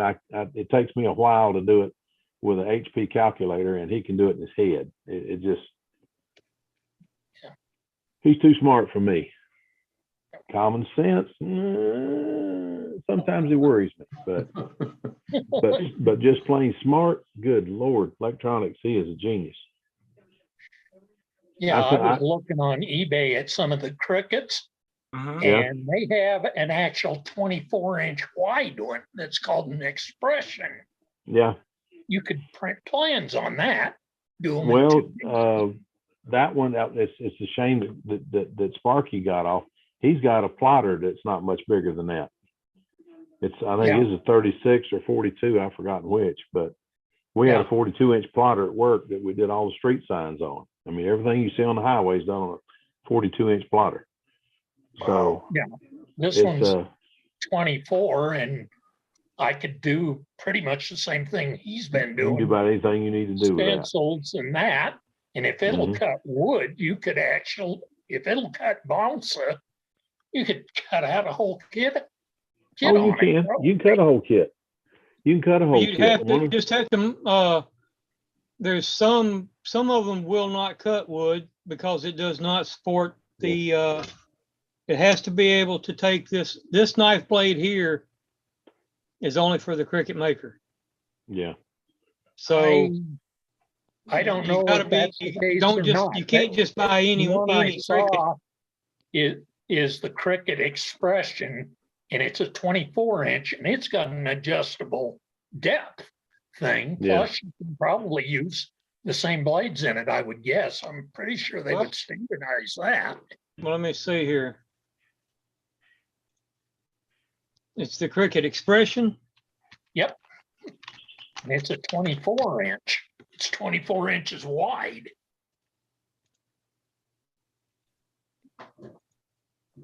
So Lynn, you tired? You going to sleep on us, Lynn? I'm very tired. You look kind of tired. Yes, sir. Have you done any building? A little bit. Yeah, not a lot, just a little bit. Still working on the bear, getting all the stuff for the fuselage is now cut out. The crutch is made. I'm just ready to glue the fuselage all together. And then I have to tack glue all the blocks on it, hopefully tomorrow, and then start the big carve out. I'll be carving Wow. balsa a foot deep, I'm sure. Yes. That's a lot of fun. I always enjoy that part. When I get the fuselage together, it's gonna look like a big piece of 2x6, I'm sure. You know, on Amazon, I bought a big pack of those carving. Those carving blades on the X-Acto has the round ones. Yeah, I've Yeah. got those. Yeah, they're good. I bought them in packs of some number. I don't know if it was packs of 10 or 12, but I You bought can get like, those from Amazon. That's on cool. Amazon. Yeah. So look into that because they dull and you got to replace them. They're kind of Yeah, they don't last very long. right. So I got the triangular one and the round one, the large round one and the small round one. So I got Cool. 3 different ones and I got bags of like 10 or so each. That's awesome. Good And, stuff. yeah. The only ones I ever use are the round one. Yeah. The other ones I find don't do anything much for me. I mean, the one that has the flat bottom I'll use sometimes if I have to make a flat bottom at the bottom of a wingtip to put a wingtip guide in or something, and I'll use that. Mhm. But anyway, Yeah, but check out Amazon and buy I it. will do buy that. it in bulk. That's awesome. Cool. Howard, how do you cut your boards? Because I know my brother-in-law he's got a plotter table. It's like a router. Oh, circuit boards.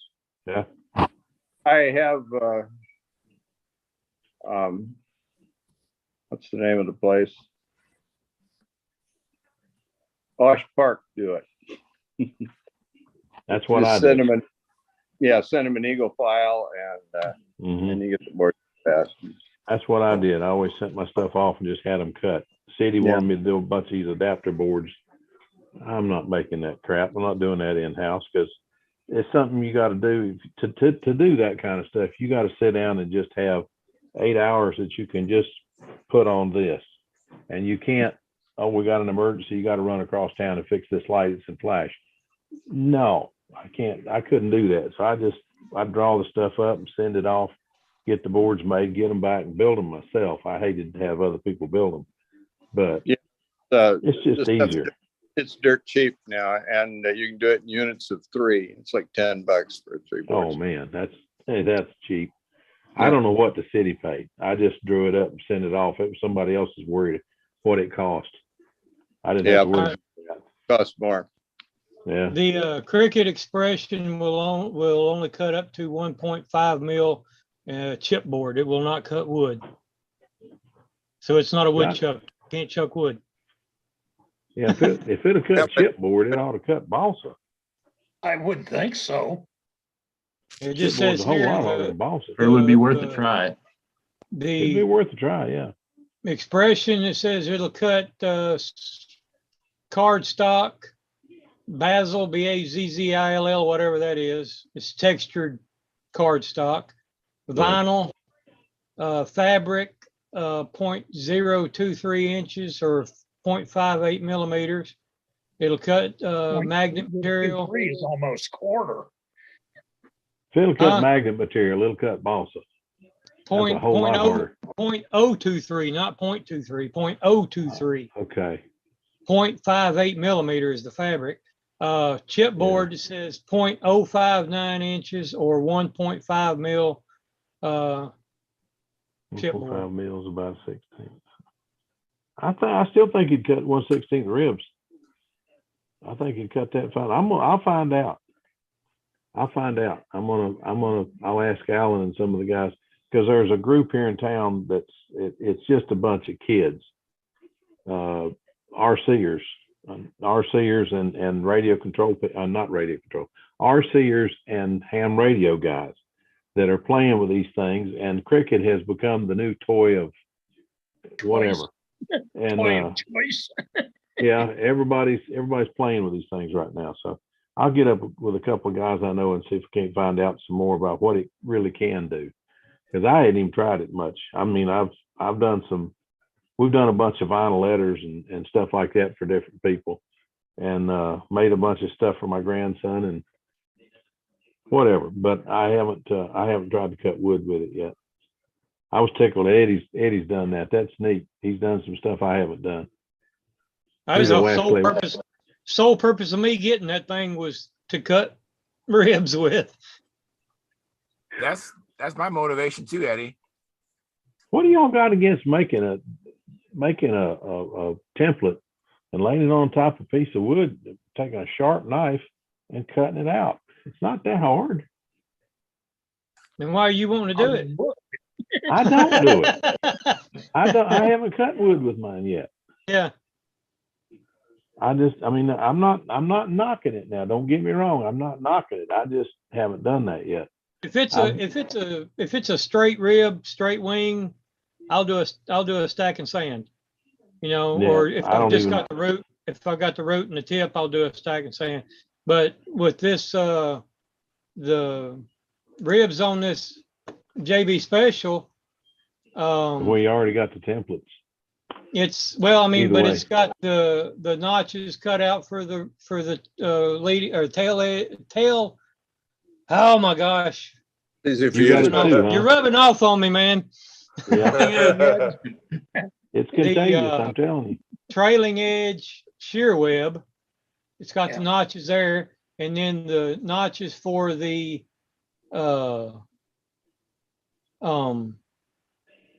spars, then the notch for the leading edge, and then it's cut out.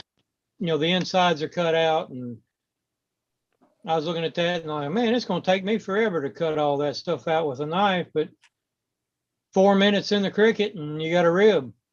Yeah, I think it's neat. I mean, I may end up doing it, but that's just And not what I've been to. And Most of the like I time said, I couldn't cut it that smooth with a template. Yeah, probably not. I can't. Somebody else Yeah. might be able to, but I don't know if I Well- can do it in 4 minutes. I'd like to try. I don't know. I may have to try it just to see myself. No, what I like anymore when I build a tapered wing like that, it's built New Millennium style. I cut strip ribs and put it together like that. It's just too darn easy to do. You don't use near as much wood, and it's got to be lighter because you're not got near as much wood in it. I mean, it was going to take me 4 sheets of 1/16 to make enough ribs to do the chipmunk. 4 sheets. Right. And I built it with about a sheet and a half, doing it New Millennium style. And I'm convinced I couldn't build the wing any lighter than what it came out. It came out nice. I was really, really tickled with it. Well, that's what this, and it's going to take 4 sheets of 36-inch, 4-inch. Yeah. Yeah, I know. It's just, I mean, I'm not, like I say, I'm not knocking any way you do it, because any way you do it, if you enjoy doing it, that's half the battle. That's right. Yeah. Doesn't So matter how you do it, as long as you don't matter enjoy how you doing do it. it. That's right. Well, It what I don't matter how like, you- like I said the other night, once I get it set up, I can push cut, go That's do it. something else while it's cutting the Yeah. ribs for me. While it's cutting a rib, yeah. And like I said, Yeah. I can stack the wood beside each other Mm-hmm. and get 3 rows of wood and use the whole, it's 11 and a half because it doesn't cut 1/4 inch on each side. Mm-hmm. So I can stack them in there like cordwood and Knock them out. knock 3 sheets out at a time. Yeah. It works. It might take an hour to cut those three, but hey, I got things to do. I can do it in an hour. Oh yeah, I can be sanding on something else while that thing's cutting. It's just whatever you enjoy, Eddie. I got one for you. See what you think of this idea. I bought years ago. I built a plane I call a Stinger, and it's a kit bashed twister.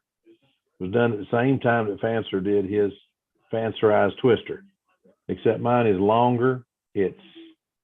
Instead of having the half ribs in it, I got three turbulator spars in it. And anyway, I bought a Fancerized twister kit.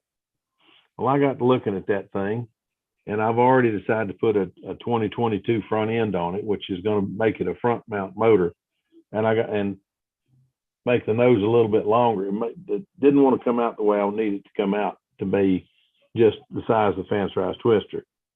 So I decided to do, anyway, I got to looking at this thing and I thought, it'd be just too darn easy to extend the tail 2 inches and make it 17 3/8 like the Stinger, and extend the nose and make it like the Stinger, and just build an electric Stinger. Put semi-elliptical flaps on it, put rounded wing tips on it, and reshape the tail a little bit. I'd have to add 1/4 of an inch to the length on each side, but I'd take some of the shape out of it, just like I did on the Stinger. I think I'm just going to turn mine into an electric Stinger, just because I'd like to revisit that. I had a heck of a lot of fun with that airplane. It's still hanging downstairs. One of the guys made a mistake. Yeah, but your Stinger did this, the Stinger did that. So for dinner the other day, I took the darn thing and set it on the table next to us. And I said, now tell me what it did and didn't have. Right there it sits. He said, no, it's a recreation. Tom Looper walked over to it and looked at it and said, no, that's the original. Because right there's where I dropped the thing where I saw somebody, I forgot his name, Billy dropped something through the wing and he patched it. He said, that's the original. Everybody was thinking I was funning about still having that 35-year-old airplane, but no, it's hanging in my basement. Well, that's got a little bit of a stretched wing on it. No, the wing tips. The wing tips are 1.5 inches a piece. Something I noticed. So that's 3 inches. I've got one modified twister that I built up that looks a lot like a PT-19, because I intended it to look a lot like a PT-19. And I pushed some pretty big wingtips on that. And what I found was it gets a lot more lively in roll. When there's gusty winds, it doesn't like it too much. Yeah. Pretty active. So when I compare it to much more of a stock wing, it just seems to be a softer ride. It is. I think it is too. And something I learned at the Nationals, I was over talking to Al Raby, and Bob Gieske walked by, and I went over and started talking to Bob Gieske, and he was talking about the wing tips on his Bear. They were real pretty on the original Bear that came in and came back out. They do. Yeah. They're real fancy. But if you looked at his later Bear, even a little bit bigger, 18.5-inch tail moment on the last one, but this is a 76. Now you take the kit we've got, and you add 2 inches to it, but it also gets bigger. I've got the dimensions if you want them, but to put a 76 in it, you change the dimensions quite a bit. But anyhow, and it had a different wing in it for that matter. But the Bear, the late model Bear, looked like a Nobler. They just came back. That was it. No cutting in and back out. And I asked him about it, and he says, well, if you'll look, the original was really round, and this new one is like the old Bear. They're they're not flat, but they get smaller as they go out. And he said the reason for that was when it goes into the wind, that really round, fancy shape made the wings dance. He didn't like it, so he went back to the other shape to try it. And he says it worked. So the future ones will have this tip. And it's just like the Nobler. I mean, it's rounded. It's rounded more than the Nobler. And the reason was, according to Bob, they're so much bigger. The Nobler, they were only 2 inches. The Bear, they're 3 and something. I can't remember what it is. They're pretty good size. they don't look bigger, but you're looking at a much bigger airplane, so everything's scaled up. But I don't know. I learned more talking to some of those guys, Les McDonald, Bob Gieske, Al Raby, just talking to those guys, cutting up and just asking what I thought was stupid questions. And they go into long drawn out answers. And if you thought about it, dadgummit, that made sense. Those guys were really smart. They knew what was going on, and they really put some thought into what they did. This stuff wasn't just haphazard with them. These are guys that really thought stuff out. And I don't know, just when you get around people like that, just listen. You know, my broker is E.F. Hutton, and E.F. Hutton said. Yeah, exactly. I had another question that came up. I think it's kind of goes part and parcel of this cutter business. When John showed the layout of all those fuselage sides, and you guys were talking about the difficulty of, you know, running thicker bulkheads or thinner bulkheads, and do you want the notch or not the notch? I guess I'm kind of in a different space than you guys. I would never put notches in the side of the fuselage just because of the finishing problems afterwards. I agree. I agree 100%. It just seems like it's grief.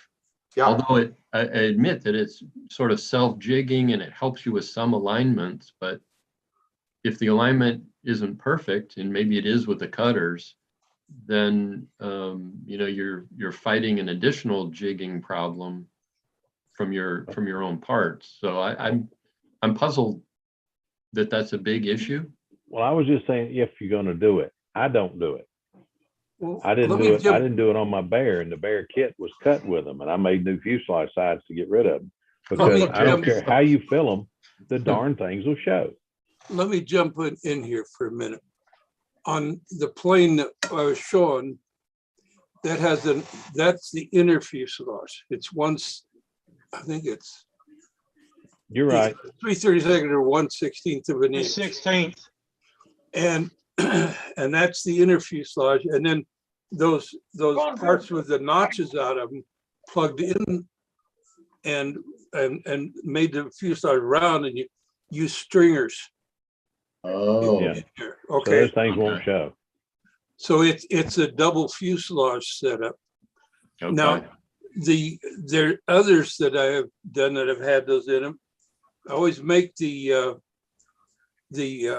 since they're laser cut, they fit very tight and very accurately. Mm-hmm. So what I do though is I make the little notch that slips in there. Mm-hmm. I make the notch about a 1/16 of an inch longer so that it protrudes out. So when I sand them, I can bring them down and sand them nice and flush. And when you cover your fuselage with silk span or paper or whatever, like Shouldn't most show. of us do, it shouldn't show.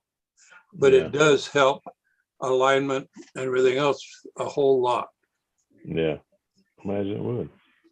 I know. That's my thinking behind it. Yeah, I've been doing formers like what the Bear.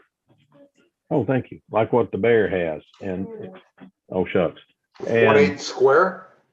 yeah, well, okay. 1/8 by 1/4. Okay, yeah. Four pieces, and that's what I've been using. But when I need alignment guides, what I do is put a mark on it, and when I go to glue that in, I put it to the mark. It's already in a jig, so I put it to that mark, and then I glue it. But most of my sides lately, I learned something. Two fuselage sides. Yeah. This is strong. This is stronger. Mm-hmm. My True new enough.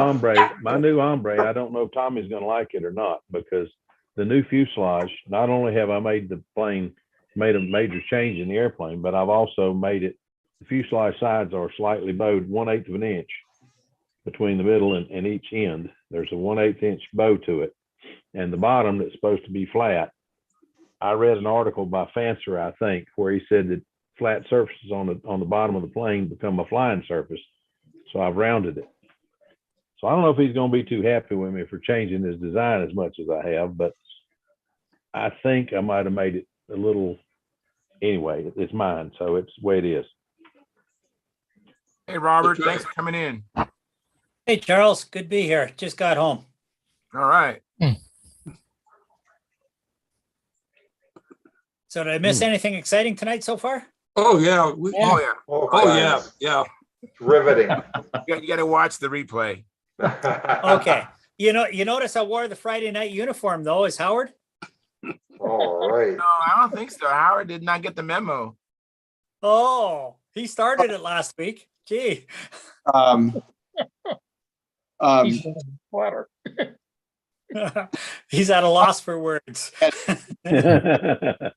Howard? Lord. I know, isn't that amazing? He's wearing his Mr. Rogers outfit. Got the Bob Hope sweater on. He's good to go. Yeah, Mike Lonke had pants that matched our. Yeah, that's right. Yes, yes. Yeah. I think you missed that. That was I didn't mention him because I didn't want to have to explain it to him. But Talk real slow. I'm real slow on the uptake, Howard.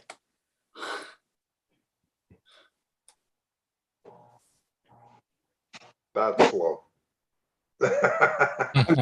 Can you repeat it, Howard? It broke up. Well, I was just saying that Mike Lonke had pants that matched our shirts on the next program, and I didn't mention it to him. I didn't want to have to explain it to him. Right. There we go. So anybody build anything interesting this week? Finish anything? Crash anything? No. Just had an electronic speed control that had lost its memory and wouldn't come up to speed. That was the most exciting thing I had. Took off, and you know how it usually comes up in da da da, and it waits a second, da da da. You have them launch it after the third one. You tell them let it go, and then it's taken off. And just as it hits that sixth one, it comes in the air. Well, he had it, and I thought I'd missed three of them. I just heard a constant speed, and I told him let it go. So he let it go. It never came up anymore. It took off, and that thing was it was in the air, but it was just in the air. Went 3/4 of a lap, and the engine quit. So I came home and couldn't figure out what in the world to do. So I called Steve and asked him about it. He says, sounds like you've got one of those, I've forgotten what he called the Hornet ESC, and it's set too long, it's lost its memory. I didn't know these darn things could lose their memory, but it did. So they're like us, right? Yeah, they're like us. I lost mine. Well, I never had one. I think we're all doing that a little bit. I thought I found mine one time, but I was mistaken. Oh, that's like He's Michael. Michael, I've never gotten a chance to say hello. You're one of the originals on the Hangouts way back when, and then you were gone for a while, and we seem to miss each other. So it's welcome back. Good to meet you. Good to be back. Just had I should switch over. I'm not Mini 4. I'm Robert, but it really put a damper on everything. Yeah, I'll try and put my actual name up for you here. It's showing me as Mini 4, which I'm kind of short, so maybe that's kind of right, but You're over 4 feet tall, so something like that. Yeah, there we are. Gary. Yeah. Well, I haven't run any of those electrics yet, but I suspect that if it had happened to me, I probably would have gone over there with my can of nitro and poured some inside the controller to get the power on. Old habits die hard, right? Yeah. And sometimes they don't die at all. Yeah. Well, there are times that I swear by the electrics. There are times that I swear at them. Yes. Yeah. But overall, it's just something. It's just different. I mean, it's there are pluses and minuses to it. I mean, you've got to take time to charge your batteries up. You can't just have somebody call and say, "Hey, meet me at the field." Throw everything in the car and go the way I used to go. It takes 45 minutes to charge the batteries up. Oh, wait a minute. I can turn the charger on in the truck and charge the stuff up on the way to the field. Okay, well, that shoots that theory down. So then But when you come home, it is nice. It's real nice, at least in my case. I know there are guys out there that go flying, they'll fly 6 or 8 flights, and they'll come home and they'll take their airplane and they'll just take it and set it in the corner or something, and it sits there until next time they go flying. I can't bring myself to do that. I come home and the motor comes out, and I clean all down in the motor compartment, and I clean around everything, take the cowl off and take it all apart, clean the thing 2 or 3 times, and put it all back together. When it goes back together, it's cleaned, it's checked, it's got hoses have been checked, and everything's, I give myself the best chance I can to be ready to fly when I get back to the field. But I know there's guys that don't do that. I bought an airplane from a guy that didn't do that. And Lord have mercy, that thing was oil soaked inside. Oh my God. But anyway, you know, different strokes for different folks, fellas. But Now, it's what do you nice to clean? come home and take your electric airplane. You've come home from the field and you pulled your battery out of it. And you come home and you walk in the house and you hang it up. And when you get ready to go again, it's ready to go. All you gotta do is knock the dust off of it and keep going. So whatever you like. So, Well, it's like Phil, in full size flying where we'd, talk about some of the guys that, hell with the pre-flight inspection or anything, kick the tires, light the fires and go. Mm-hmm. Well, I used to, when I was drag racing so much, I used to show up at the track, and another guy owned the car, and he brought it to the track and he'd serviced it and it was ready to go. And I'd show up and I'd get in the car and I'd go drive it. And when I got through, I'd take my helmet off and gloves and everything off, and I put them in the back of my car and I go home. But it's just whatever you like. Some of the guys really love working on the car and coming to the track and taking the tires off that they trailered it to the track in, and putting on the new, putting on their drag slicks and checking the tires. And they're all night long, they're going around the car and checking this stuff and reading spark plugs and all this stuff. I just don't get a kick out of that anymore. I did when I was a teenager. I had my time of doing that. But now I show up, if I drive for them, I show up and I drive the car, and I figure I'm the driver. I'm not the mechanic. I'm not the tire guy. I'm the driver. But if you're going flying, the electrics, they're just different. Everybody says, oh, that's, it's just different. It's like a Fox 35 is different from a PA 65. Exactly. But it's just different. It's all model airplanes. I mean, there's like the arguments between Wendy and what we always heard about was Bob Hunt and Wendy. The argument about tune pipe or muffler. And I went to Brodak one year. Wendy was on a pipe. Bob Hunt was on a muffler. There's room for everybody. You know what? We all had fun. We all had fun. It don't matter. Even Wendy grabbed the microphone and told everybody, who the heck thought you'd ever come to a contest and catch me on a pipe and Bob Hunt on a muffler? And everybody got a laugh out of that. It was just a fun year. I think you were there that year, Lynn. I thought you were. Yeah, I think that was before my time.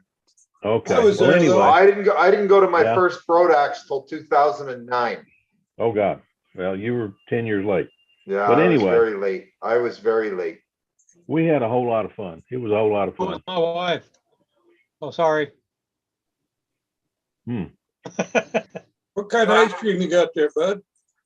Chocolate. And this is the last of it. Sorry, guys. And you didn't share, you bugger. Mm. Mm-mm. So, Phil, I have a question, Phil. What did you use to clean the plane? You took the engine out, the cowl, and what would you clean it with? He blew on it. When I finish flying, I use a product called liquid glass on the airplane. It's a glass cleaner. Good stuff. They make it in 2 styles. They make it in a spray, and they make it in a can. I know everybody's against the cans right now, but I bought the spray bottle and I bought the spray can, and the bottle don't work like the can. The can puts foam on the plane, and when you finish with it, you clean that plane, wipe it down one time with a dry paper towel, spray liquid glass on it, wipe it down one more time, and you're done. When you get home, that airplane is still clean. And I don't know, maybe I'm the only one that's noticed it or only one that does it, but a lot of the other products that I've used, I clean my airplane up at the field And I get home, and by the time I get home, I raise the back end on the truck, and the airplane's sitting there on the tailgate or near the tailgate. I can carry 4 planes back there in my flight gear, and everything's got its own place. But I pull a plane out, and I'm getting ready to carry it in the house, and I look at it and say, my God, did I forget to wipe this thing off? It's got oil all over it. Yeah. It's like it oozes grease fuel. everywhere. Yep. Yeah. It don't do that with liquid glass, at least not in the spray can. Now in the bottle, it will. What's the difference? I don't know. I ain't a chemist. Okay. But to answer your question, at the field, if I can get to the motor, I wipe the motor and muffler off with alcohol, 91 alcohol. Try to get all that castor off of it. Now, if you fly these funny little things that don't have any castor oil in them, you don't have that problem. So FAI fuel, you don't have that problem so bad, but I still wipe it off just to make sure. But I wipe my motor down with alcohol, and I got a toothbrush in there, and I clean it up. A lot of guys like coming to the field and they got Fox 35s, or I got a friend that uses Tiger 60, and that thing is so caked with crap that you can't tell what it is. And Wow. how that motor cools and how it runs is the way it runs beautiful, but I think it's scared not to. But anyway, when I get through, I spray some alcohol on it, take a toothbrush and clean the fins out. And I wipe my muffler off so it don't get those old brown spots on it. And then when I get home, I'll pull the motor out of it and clean everything inside the cowling, because there's nooks and crannies down there you just can't get to the motor in it. Clean it up. The general rule is an hour for every time. If you fly it 4 times, you're going to spend another hour at the house cleaning it up before you put it on the shelf per plane. And I carry 2 to 4 airplanes to the field most of the time. Is this what the dark side flyers need then to clean their airplanes? Make that big, Charles? Yeah, I am. It is big. I just carry a towel and just wipe the dust off of it when I get home. The only thing I got to wipe off my electrics when I get home is the fuel residue from the other planes. What got to the pits. That's the beauty of the electrics. They don't make the mess. But if you be real honest about it, what got you into this stuff in the first place? The sound of that darn glow motor and the noise it made. And the smell. Yeah, well, I can't smell, so I can't say that. You But like I'll tell you diesels. this. I went to the field the other day and launched for Tommy and for Kermit. And I went to fly electric, so I didn't take my earplugs. I thought my ears would never stop ringing. Golly, them little 25s make your ears ring like a 10-penny finishing off with a greasy ball peen hammer, baby. Good grief. I come home and everything was just, wow, what is going on? I bet you one thing. Well, I can promise you one thing. There's a set of earplugs in my electric box now. I've got 2 sets in my fuel box, but there's a set in my electric box now. That's golly molly, them things are loud. Anyway, I always wear my earplugs. Torpedoes the same way. The exhaust is pointing up and it's right in your face, and they're loud. Yeah. Well, I tell you what, he's gone now, but there was a gentleman from Colorado who came to North Carolina a lot, and he flew Fox 59 in a Taurus, and I launched that thing for him. Nobody wanted to launch for him. And he was such a nice guy, I couldn't figure out why nobody wanted to launch for him. So I said, sure, I'll launch for you. Come on. Oh my God. Fox 59. He fired that thing up, and I don't know what fuel was in it, but he didn't have a muffler on it. And that thing was so loud and screamed so loud. I thought I was going to be deaf by the time he told me to launch the full thing. Yeah, the Atwood 60 is kind of the same way. Atwood 60, the Greenhead 40, 35 and 45 both. They just bark. Yeah, they do. They got a scream and an eerie pitch that the others just don't have. And it hurts. I'd love to have a 59 just for the noise. Oh, I tell you what, that's one of my favorite motors. My old timers, if you look at my old timers, most of them, and there's about 7 of them down there, all but one of them, I think, 2 of them, all but 2 of them are either Fox 59 or Fox 35. But I do have one that's a double star 40. The Jameson Special is a double star 40. And the Well, a Ringmaster is a 25, but I don't call that an old time. I just call that a Ringmaster. The other one, the Humongous, is a Tiger 60. I got a But question. The 59s, were they all slant plug? yeah, even if you got the long shaft or the short shaft, they were all slant plug. Hey, And the Phil, trick to that, go ahead. I was just going to say that was probably Rusty Brown that came from That Colorado. is Rusty Brown. Oh, Rusty Brown.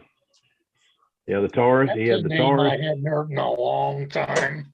God, that I- thing. When I was growing up, we used to go to contests in Broomfield, and Rusty and John Sonoff and Yeah. company were all there. met Rusty at the 64 Nats. Yeah. Oh, Did you? He had another plane. Yeah. He had another plane that got my attention. He had an ignition motor on it that was running on ignition, but he had glow fuel in it. Yep. Lord have mercy, what a sound. Man, that thing. I've launched a bunch at Tucson. I went over and wanted to watch the ignition event, and I must have launched 20 airplanes or 20 times. I don't think there's 20 airplanes there, ignition airplanes there that year, but I must have launched 20 different times, and I never had one bother my ears. Rusty's barked. It would get your attention. Run that glow fuel. It didn't sound like running gasoline. Now, white gas and whatever oil they run don't bother you too bad, but doggone glow fuel will. Well, Hey, you know, the Phil? most important Oh, thing go ahead. running glow fuel is when you're in the pits, make sure you're ahead of all the electric planes so they can remember those fond memories. No, that's terrible. That's disgusting. I tell you what, Not nice.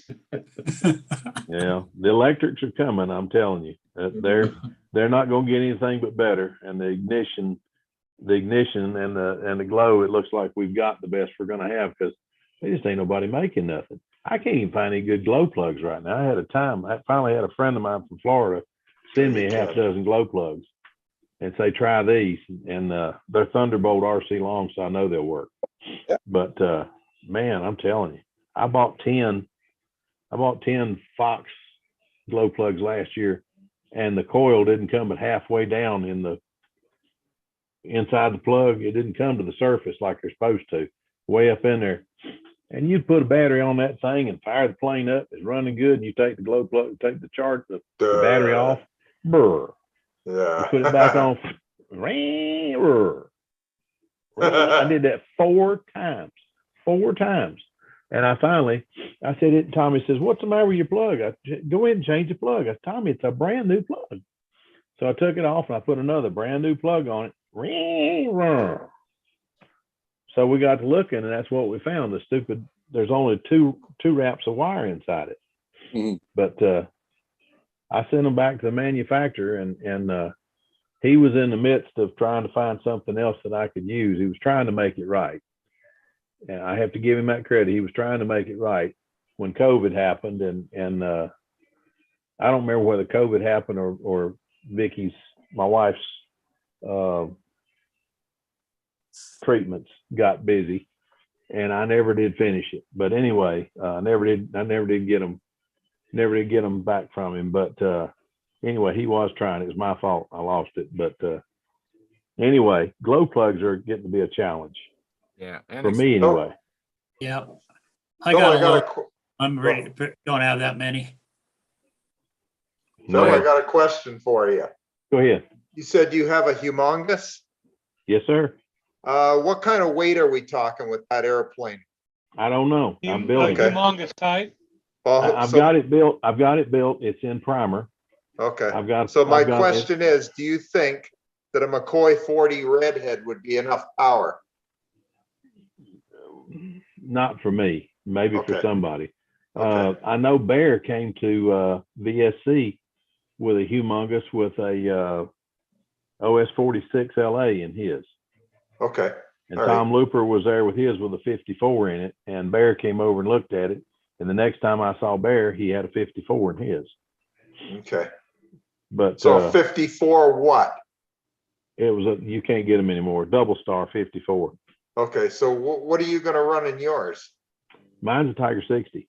Okay, so how much tank you think you got room for a tank in that? I've got room for 6.5. But Holy cow. I've got a 4 ounce tank in it. Get you a side exhaust stalker 51. Well, I was going to put a 51 in it. I was going to put my 54 in. I have a double star 54 and I was going to put that in it. That's actually what I built it for. Okay. But if you look on the side of the plans, and I didn't, you have the fuselage sides, you have the motor mounts. What I didn't see was in between, there was 1/8 inch on each side mount doublers that brought the mounts in. Well, I didn't notice that. So when I went to put my 54 in it, right down between the doublers. So what I would do if I were serious about putting the 54 in it is go ahead and just make a metal horseshoe, an aluminum horseshoe, bolt the motor to the horseshoe and then the horseshoe to the motor mount. The mounts, yeah. Yeah, for No sure. problem. I mean, I've got ceramic pads under the motor now. But the thing about the Humongous, everyone I've ever seen, the guys have had to put lead in the front of them to balance them. Okay, in the nose front. is only so big. Well, that's what I'm wondering. How are you getting a 6 ounce tank in that little nose? Using a plastic one? You got the 60 crammed right up against the firewall. Okay. I mean, slap up against the firewall. And it sticks out probably more than it should. I don't know if it's going to look like it's supposed to, and we just have to wait and see. This is all an experiment in futility, probably, but we're going to try it. Okay. But if it doesn't work, I'll put the 54 in it because it will go back where it's supposed to be. Okay. But anyhow, it's Tom says it'll work because the Tiger 60 with this particular vent ran in his, I can't remember what the plane is, but it was a gigantic wing for a little bitty short tail moment. I can't remember what the thing's called, but anyway, he says it'll work, so I'm gonna do it. But everyone I've seen's had to have a bunch of weight in the nose. So I said, well, the Tiger 60 is supposed to be too heavy. I'll put the Tiger 60 in it and hope that'll do it. So when I mocked it all up, put everything together, put my 60 up front and had it sitting there, it balanced just perfect. Now that's without a tank in it, without fuel in it. Okay. But it's also without paint on the tail. So we'll see what happens. Okay, cool. So we'll see what happens. But I think it's going to be an interesting airplane. Tom Looper had one, and it's the first old timer I ever flew that when I picked it up and flew it one time, he wanted to see what it looked like.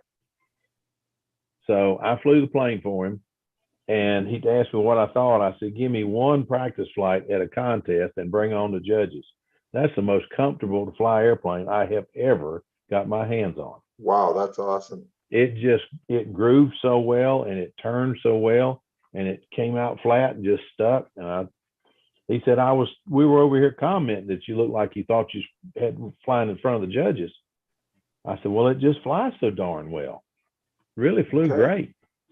So, it's a great design. It really is. Okay, you're up. All right, well, I'm going to end the live stream. And I want to first read the last text. This is from Mark Lumen. He says, howdy from Kansas City. Can't log on, finishing the Hellcat, and a bunch of thumbs up. So thank you very much for Mark Lumen for Mark, take care of yourself, brother. Coming in, and we hope that everything goes well finishing that Hellcat. I look forward to seeing that. And we've had a really good show. We've had, I think, as many as, let's see here, many as 27 people watching. Of course, we're going to get replays over and over. And so as you watch this as a replay, please hit the like button and join the YouTube channel. You won't be able to do any super chats, but you can do the join. And that's just, the minimum is $4.99 a month. And that helps us out. And we had 20 likes, and we had $10 in as a super chat from Gerald Wimmer. That's from New Zealand. Thank you very much, Gerald. And with that being said, I'm going to end the live stream, but we're going to continue on and do what's called the after party, which is not recorded. So you might be missing some stuff. Sometimes some things are revealed in the after party that aren't revealed in the live stream. So, and so consider joining the Stunthangar forum so you can get in to see the link to get into the Zoom call and the following after party. Anyways, I want to thank everyone for coming in. Appreciate it immensely. I really mean that every single time. And without you, there would not be a show. And so I'm going to end this. I'm going to stop the live stream. So we will be back Monday. Have a good weekend, y'all, and we will see you Monday.